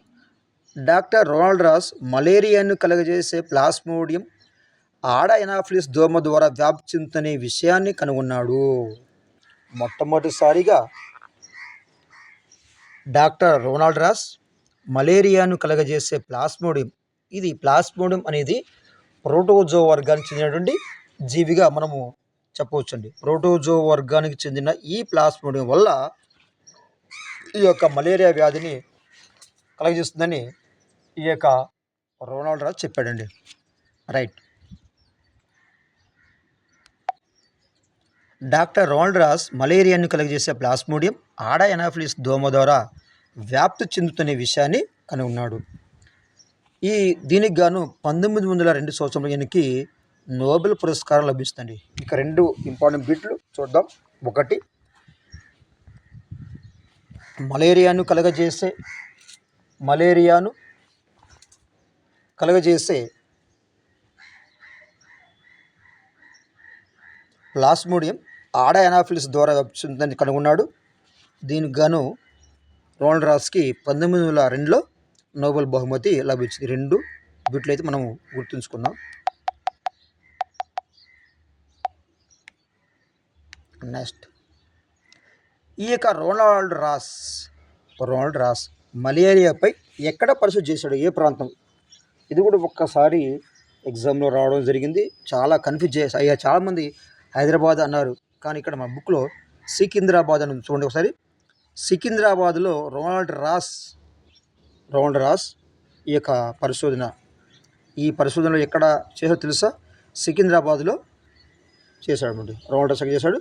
సికింద్రాబాద్లో ఈ యొక్క పరిశోధన చేసినట్టుగా మనం చూస్తున్నాం. ఈ బిట్ కూడా మనం గుర్తుంచుకోవాలి.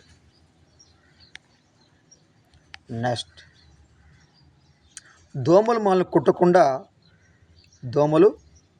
కుట్టకుండా ఏం చేయాలో మనం తెలుసుకోవాలి. దోమలు మనల్ని కుట్టకుండా ఏం చేయాలంటే ఫస్ట్ దోమ తెరలను వాడాలండి. ఏం చేయాలి? దోమ యొక్క తెరలను వాడాలి. వాడితే మనం వాటిని నియంత్రించవచ్చు. నెక్స్ట్ పోతే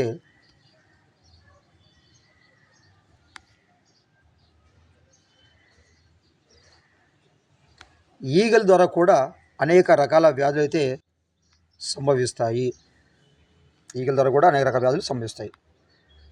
నెక్స్ట్, ఈగలు కూడా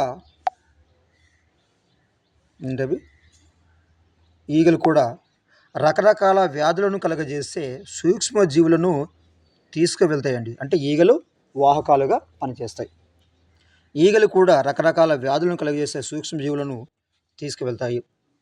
మరి ఈగల ద్వారా ప్రధానంగా వచ్చే వ్యాధులు గుర్తుంచుకోండి. ఇది కూడా ఈగల ద్వారా వచ్చే వ్యాధులు. దోమల ద్వారా మలేరియా వస్తుంది, చిన్న చెప్పాము. ఇది ఆడ ఎనాఫిలిస్ దోమ వల్ల, ప్లాస్మోడియం అనే ప్రోటోజో వచ్చినటువంటి పరాన్నజీవి వల్ల. నెక్స్ట్, ఈగలు కూడా రకరకాల వ్యాధులు కలుగజేసేటువంటి సూక్ష్మజీవులు తీసుకువెళ్తాయి. ఈ ఈగల ద్వారా టైఫాయిడ్, కలరా, డయోరియా మొదలైన వ్యాధులు ఈగల వల్లనే వస్తాయి. డయోరియా అంటే మనం విరోచనాలుగా చెప్పవచ్చండి. కలుషితమైనటువంటి వాటర్ తీసుకోవడం వల్ల ఈ యొక్క డయోరియా మరి విరోచనాలు అనేవి వస్తుంది. రైట్. ఈ విరోచనాలు 2 రకాలు ఉంటాయి. ఒకటి నీల విరోచనాలు, 2 రక్త విరోచనాలు. రైట్. ఈ ఈగల ద్వారా మనకి ఏం వ్యాధులు వస్తాయి? టైఫాయిడ్, కలరా, డయోరియా మొదలైన వ్యాధులు ఈ యొక్క ఈగల వల్ల వస్తాయి. ఈగలు ఎక్కడ ఉంటాయంటే చెత్తాచెదారం పైన వ్యాధితో బాధపడే వ్యక్తుల, జంతువుల మలం పైన వాలినప్పుడు వ్యాధికారక సూక్ష్మజీవులు ఈగ శరీరానికి అంటుకొని ఈగలు మూతలు పెట్టిన ఆహారం పదార్థాలపై వాలినప్పుడు అవి శరీరం అంటుకున్న సూక్ష్మజీవులు ఈగలు వాలిన పదార్థాలకు బదిలీ అవుతాయి. రైట్. అసలు ఈగలు ఎలా వస్తాయంటే, ఈగల ద్వారా ఎలా వస్తుంటే వ్యాధి, ఈ యొక్క ఈగలు చెత్తాచెదారం పైన, అదేవిధంగా వ్యాధితో బాధపడే వ్యక్తులు అదేవిధంగా జంతువులు యొక్క మలం పైన వాలుతాయండి. మలం పైన వాలుతాయి. వాలినప్పుడు ఈ వ్యాధికారక సూక్ష్మజీవులు ఈగ యొక్క శరీరానికి అంటుకుంటాయి. అప్పుడు ఈ ఈగలు చిన్నగా ఎగురుకుంటూ మనం ఎక్కడైతే ఆహారం పైన మూత పెట్టమో ఆ మూత పెట్టని ఆహారం పైన ఇవి వాలుతాయి.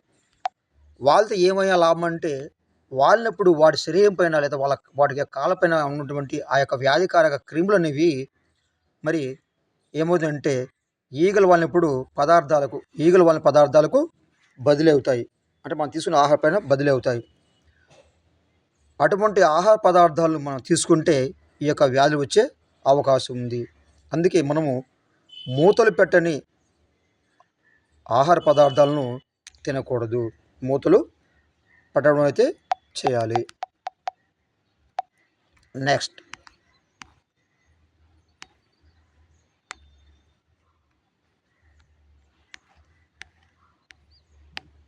ఇక్కడ ఒక పట్టిక ఉందండి, చాలా ఇంపార్టెంట్. దీంట్లో బిట్టు వచ్చే అవకాశం అయితే చాలా ఉన్నది.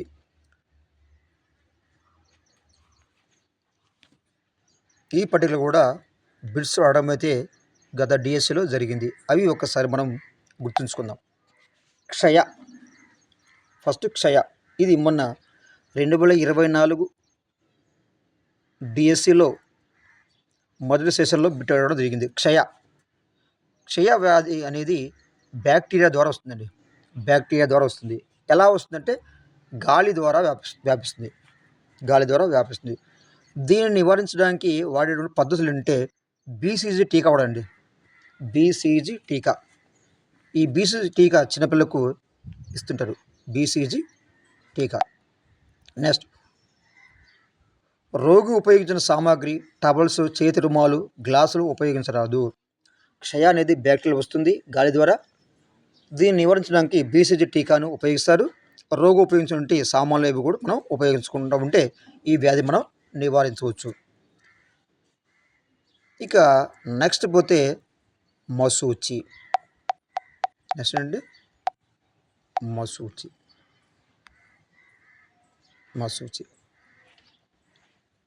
ఈ మశూచి అనేది వైరస్ వల్ల సంభవిస్తుంది. ఇంకా చూడండి, వైరస్ అంటేనే మనం ఏం వాడతామండి? వ్యాక్సినే వాడతాం. వీటికి యాంటీబయాటిక్స్ పనిచేయవు. యాంటీబయాటిక్స్ ఎప్పుడు బ్యాక్టీరియా వల్ల కలిగే వ్యాధులు మాత్రమే యాంటీబయాటిక్స్ పనిచేస్తాయి. మశూచి వైరస్ కాబట్టి ఇది కూడా గాలి ద్వారానే వ్యాపిస్తుంది మశూచి. దీనికి టీకాలు వరిసెల్ల అనే టీకాలు అయితే ఉపయోగిస్తారు. నెక్స్ట్ తట్టు నాట్ అట్టు, తట్టు లేదా గౌదబిళ్ళలో కూడా వైరస్ వల్ల వస్తుంది. చూడండి, వైరస్ వ్యాధులు చాలా ఎక్కువ వరకు గాలి ద్వారా వ్యాపిస్తుంది. గుర్తుపట్టాలి, వైరస్ వ్యాధులన్నీ కూడా గాలి ద్వారానే వ్యాపిస్తాయి. నెక్స్ట్, ఈ తట్టు లేదా గౌదబిళ్ళలు ద్వారా వచ్చేటువంటి ఈ వ్యాధిని నివారించడానికి ఎంఎంఆర్ టీకాను ఉపయోగిస్తాండి. ఎంఎంఆర్ టీకాని. నెక్స్ట్, పోలియో ఇది కూడా వైరస్ వల్ల వస్తుందండి. పోలియో ఎలా వస్తుందంటే గాలి ద్వారా, అదేవిధంగా నీరు ద్వారా వస్తుంది. దీనికి పోలియో చుక్కల మందును ఉపయోగిస్తుంది. దీన్ని మనం ఓపీవి పోలియో చుక్కల మందు ద్వారా ఈ యొక్క పోలియో వ్యాధిని నివారించవచ్చు. ఇది వైరస్ వల్ల వస్తుంది, గాలి నీటి ద్వారా వ్యాప్తి చెందుతుంది. నెక్స్ట్, స్వైన్ ఫ్లూ ఇది కూడా వైరస్ వల్ల వస్తుంది, గాలి ద్వారా వ్యాపం చేస్తుంది. దీన్ని కూడా టీకాలు ఉపయోగిస్తారు. నెక్స్ట్ పోతే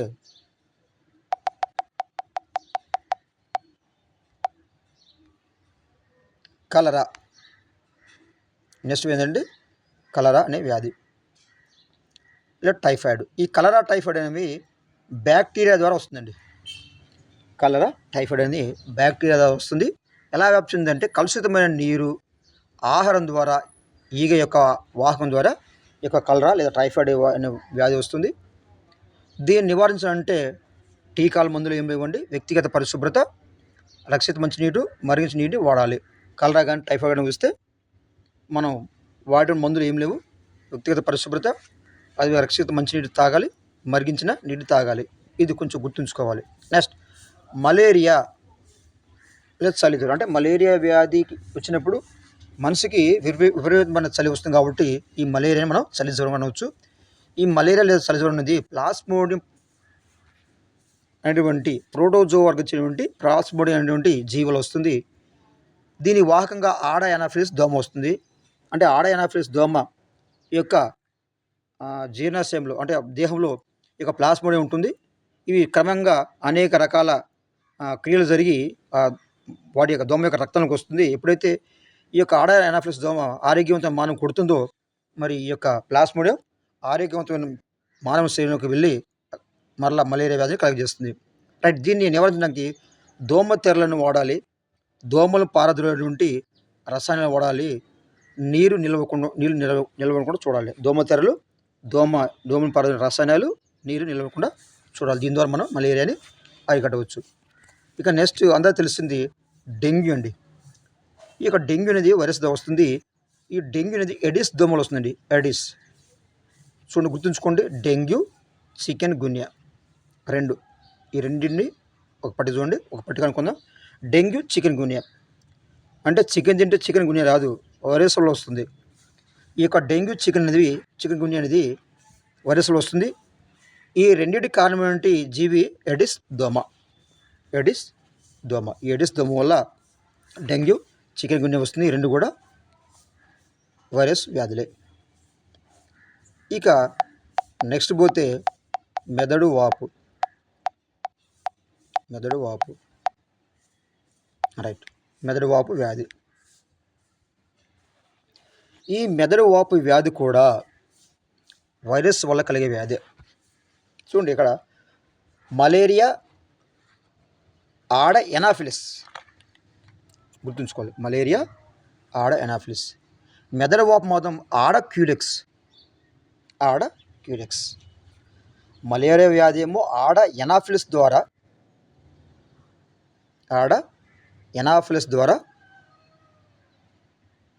ప్లాస్మోడియం ద్వారా వస్తుంది. మెదడు వాపు వ్యాధి ఆడ క్యూలెక్స్ ద్వారా వైరస్ ద్వారా వస్తుంది. ఈ మెదడు వాపు వ్యాధినే జపనీస్ ఎన్సెఫలైటిస్ అంటామండి.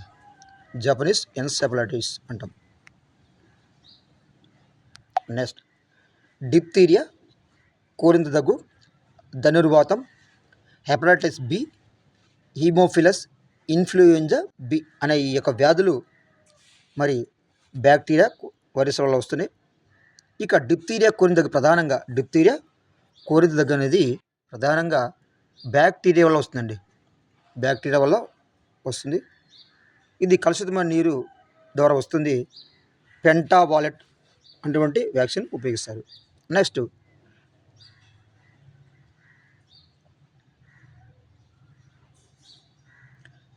Hepatitis B, haemophilus influenza. Right. Sorry అండి. డిప్తీరియా, కోరింత దగ్గు, ధనుర్వాతం అండి. ఇక్కడ పట్టిక సరిగా లేదు, చెప్తున్నాను. డిప్తీరియా, కోరింత దగ్గు, ధనుర్వాతం ఈ మూడు కూడా బ్యాక్టీరియా వల్లే వస్తుంది.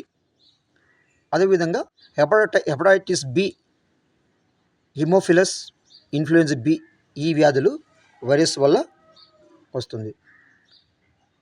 డిప్తీరియా, కోరింత దగ్గు, ధనుర్వాతం అనేది కింద ఇచ్చాడు క్లియర్గా. డిప్తీరియా, కోరింత దగ్గు, ధనుర్వాతం అనేది బ్యాక్టీరియా వల్ల వస్తుంది. దీన్ని నివారించడానికి వాడే మందు అంటే డిపిటి అండి.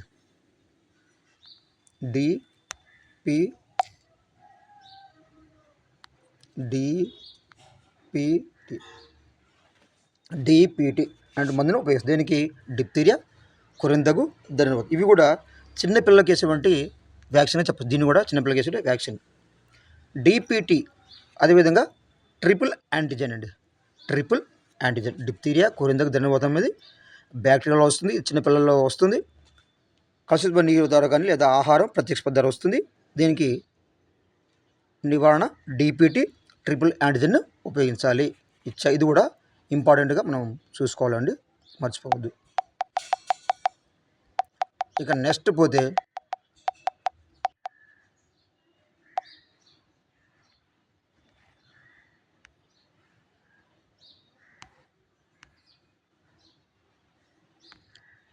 జంతువులలో వ్యాధులు కలుగజేసే సూక్ష్మజీవులు అండి. జంతువులలో కూడా వ్యాధులు కలుగజేసుకుంటారు సూక్ష్మజీవులు. చూద్దాం జంతువులో ఏ వ్యాధులు వస్తాయో చూద్దాం. జంతువులు, గొర్రెలు, మేకలలో ఆంత్రాక్స్ వ్యాధి వస్తుందండి. ఏ వ్యాధి వస్తుంది? ఆంత్రాక్స్. ఇది కూడా గుర్తుంచుకోవాలి. జంతువులలో గొర్రెలు, మేకలలో వచ్చే వ్యాధి ఆంత్రాక్స్ వ్యాధి. మనుషులపై కూడా ప్రభావం చూపుతుంది. జంతువుల్లో, గొర్రెలు వచ్చే ఈ యొక్క ఆంత్రాక్స్ వ్యాధి మనుషులపై కూడా ఇది ప్రభావాన్ని చూపుతుంది.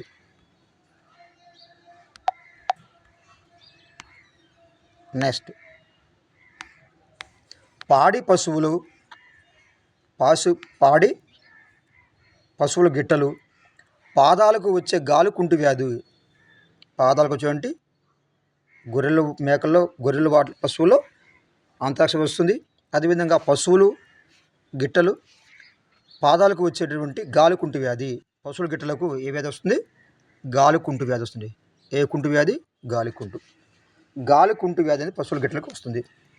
నెక్స్ట్, నోటికి వచ్చే వ్యాధులు.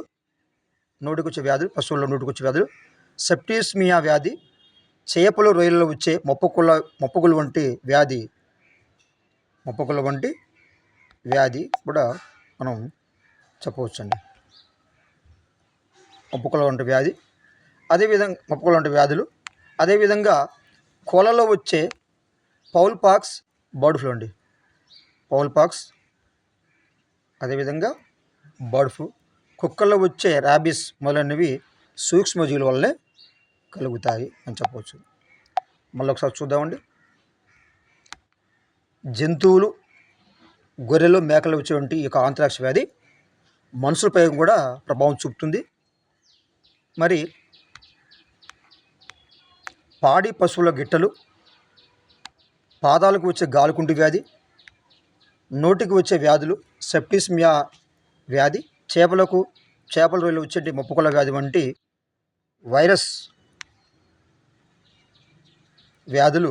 అదేవిధంగా కోళ్ళలో వచ్చే పౌల్ పాక్స్, బర్డ్ ఫ్లూ, కుక్కలో వచ్చే ర్యాబిస్ మొదలైనవి కూడా ఈ యొక్క సూక్ష్మజీవుల వల్లనే వస్తాయి. నెక్స్ట్, మొక్కల్లో వచ్చే వ్యాధులు కలగజేసేటువంటి సూక్ష్మ చూద్దామండి. సూక్ష్మజీవులు మొక్కలలో కూడా వ్యాధులు కలుగజేస్తాయి. మన పంటలను సంరక్షించుకోవడం ఎంతైనా అవసరం ఈ యొక్క వ్యాధులు కలగకుండా. నెక్స్ట్, ఏ వ్యాధులు వస్తే చూద్దామండి. ఈ పట్టిక చాలా ఇంపార్టెంట్. ఎగ్జామినరు క్వశ్చన్ అడిగేటువంటి ఏరియాగా ఈ యొక్క పట్టికను చెప్పవచ్చు. మొక్కల్లో వచ్చే వ్యాధులు. First, citrus canker. ఈ సిట్రస్ క్యాంకరు ఎక్కడ వస్తుందంటే నిమ్మ మొక్కలో వస్తుందండి. నిమ్మ మొక్కలో వచ్చేటువంటి సిట్రస్ క్యాంకర్, ఇది బ్యాక్టీరియా వస్తుంది. వ్యాపించే విధానం గాలి ద్వారా. నెక్స్ట్, చెరకు కుళ్ళు వ్యాధి లేదా ఎర్రకుళ్ళు తెగులు. ఇది శిలీంధ్రాల వస్తుంది. గాలి మొలకలు వ్యాపించే విధానం. అంటే ఏమవుతాడు? సిట్రస్ క్యాంకర్ కలుగజేసే జీవి అంటాడు, సూక్ష్మజీవి అంటాడు, బ్యాక్టీరియా. ఎలా వస్తుంది? గాలి ద్వారా. ఏ మొక్కలు అంటే నిమ్మ వంటి మొక్కలు వస్తుంది. నెక్స్ట్, ఎర్రకుళ్ళు తెగులు. ఇది చెరకులో వస్తుంది. శిలీంధ్రం ద్వారా వస్తుంది. వ్యాపించే విధానము గాలి ద్వారా కానీ వ్యాధి సోకిన మొలకలను ఉపయోగించడం ద్వారా కానీ. నెక్స్ట్, వేరుశనగలో టిక్కా తెగులు. ఇది శిలీంధ్రం ద్వారా వస్తుంది. అంటే మొక్క యొక్క పత్రాలపైన నల్లని మచ్చలు అనేది మనకి గుండె మచ్చలు కనబడుతుంటాయి. ఈ మచ్చలు అనేవి టిక్కా తెగులుగా గుర్తించవచ్చు. వేరుశనగలో టిక్కా తెగులు శిలీంధ్రాల వస్తుంది. వ్యాపించే విధానము గాలి విత్తనం ద్వారా వేరుశనగ మొక్కలు ఇది సంక్రమిస్తుంది. నెక్స్ట్ పోతే పొగాకులో మొజాయిక్ వ్యాధి అండి.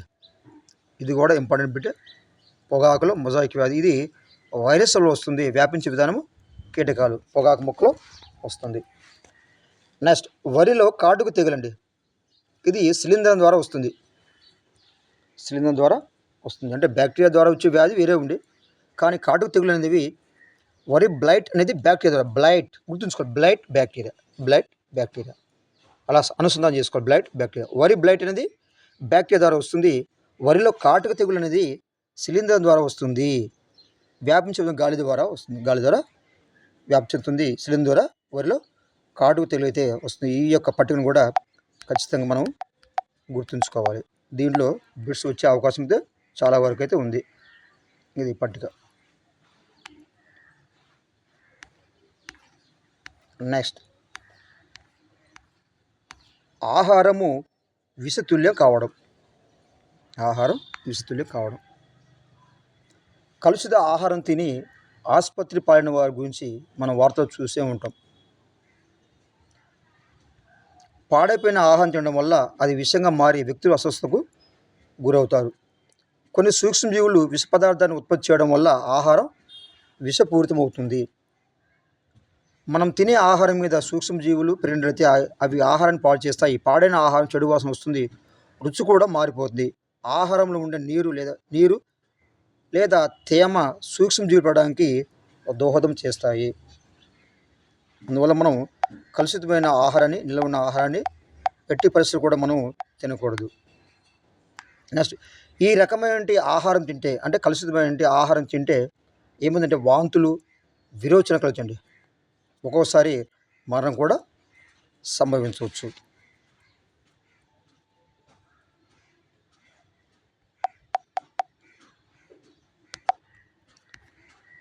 నెక్స్ట్, ఇక్కడ బిట్టు చూడండి, చాలా ఇంపార్టెంట్. రైట్. క్లాస్ట్రీడియం బొట్యులినం అనే బ్యాక్టీరియా క్లాస్ట్రీడియం బొట్యులినం అనే బ్యాక్టీరియా ఆహారం కలుషితం కావడానికి ముఖ్య కారణం. దీనివల్ల కలిగే వ్యాధిని బొట్యులిజం అంటారు. రైట్. క్లాస్ట్రీడియం బొట్యులినం అనే బ్యాక్టీరియా ఆహారం కలుషితం అవుతుంది. దీనివల్ల వచ్చే వ్యాధి అంటే క్లాస్ట్రీడియం బొట్యులినం అనే బ్యాక్టీరియా వచ్చే వ్యాధి బొట్యులిజం. బొట్యులిజం ఇది కూడా ఖచ్చితంగా గుర్తుంచుకోవాలి.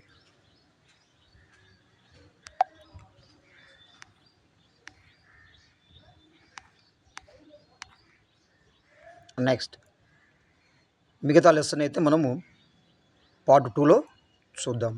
ఇంతవరకు మనకి ఈ పాఠంలో ఎగ్జామినర్ అటువంటి ముఖ్యమైన ఏరియాలు. Thanks for watching.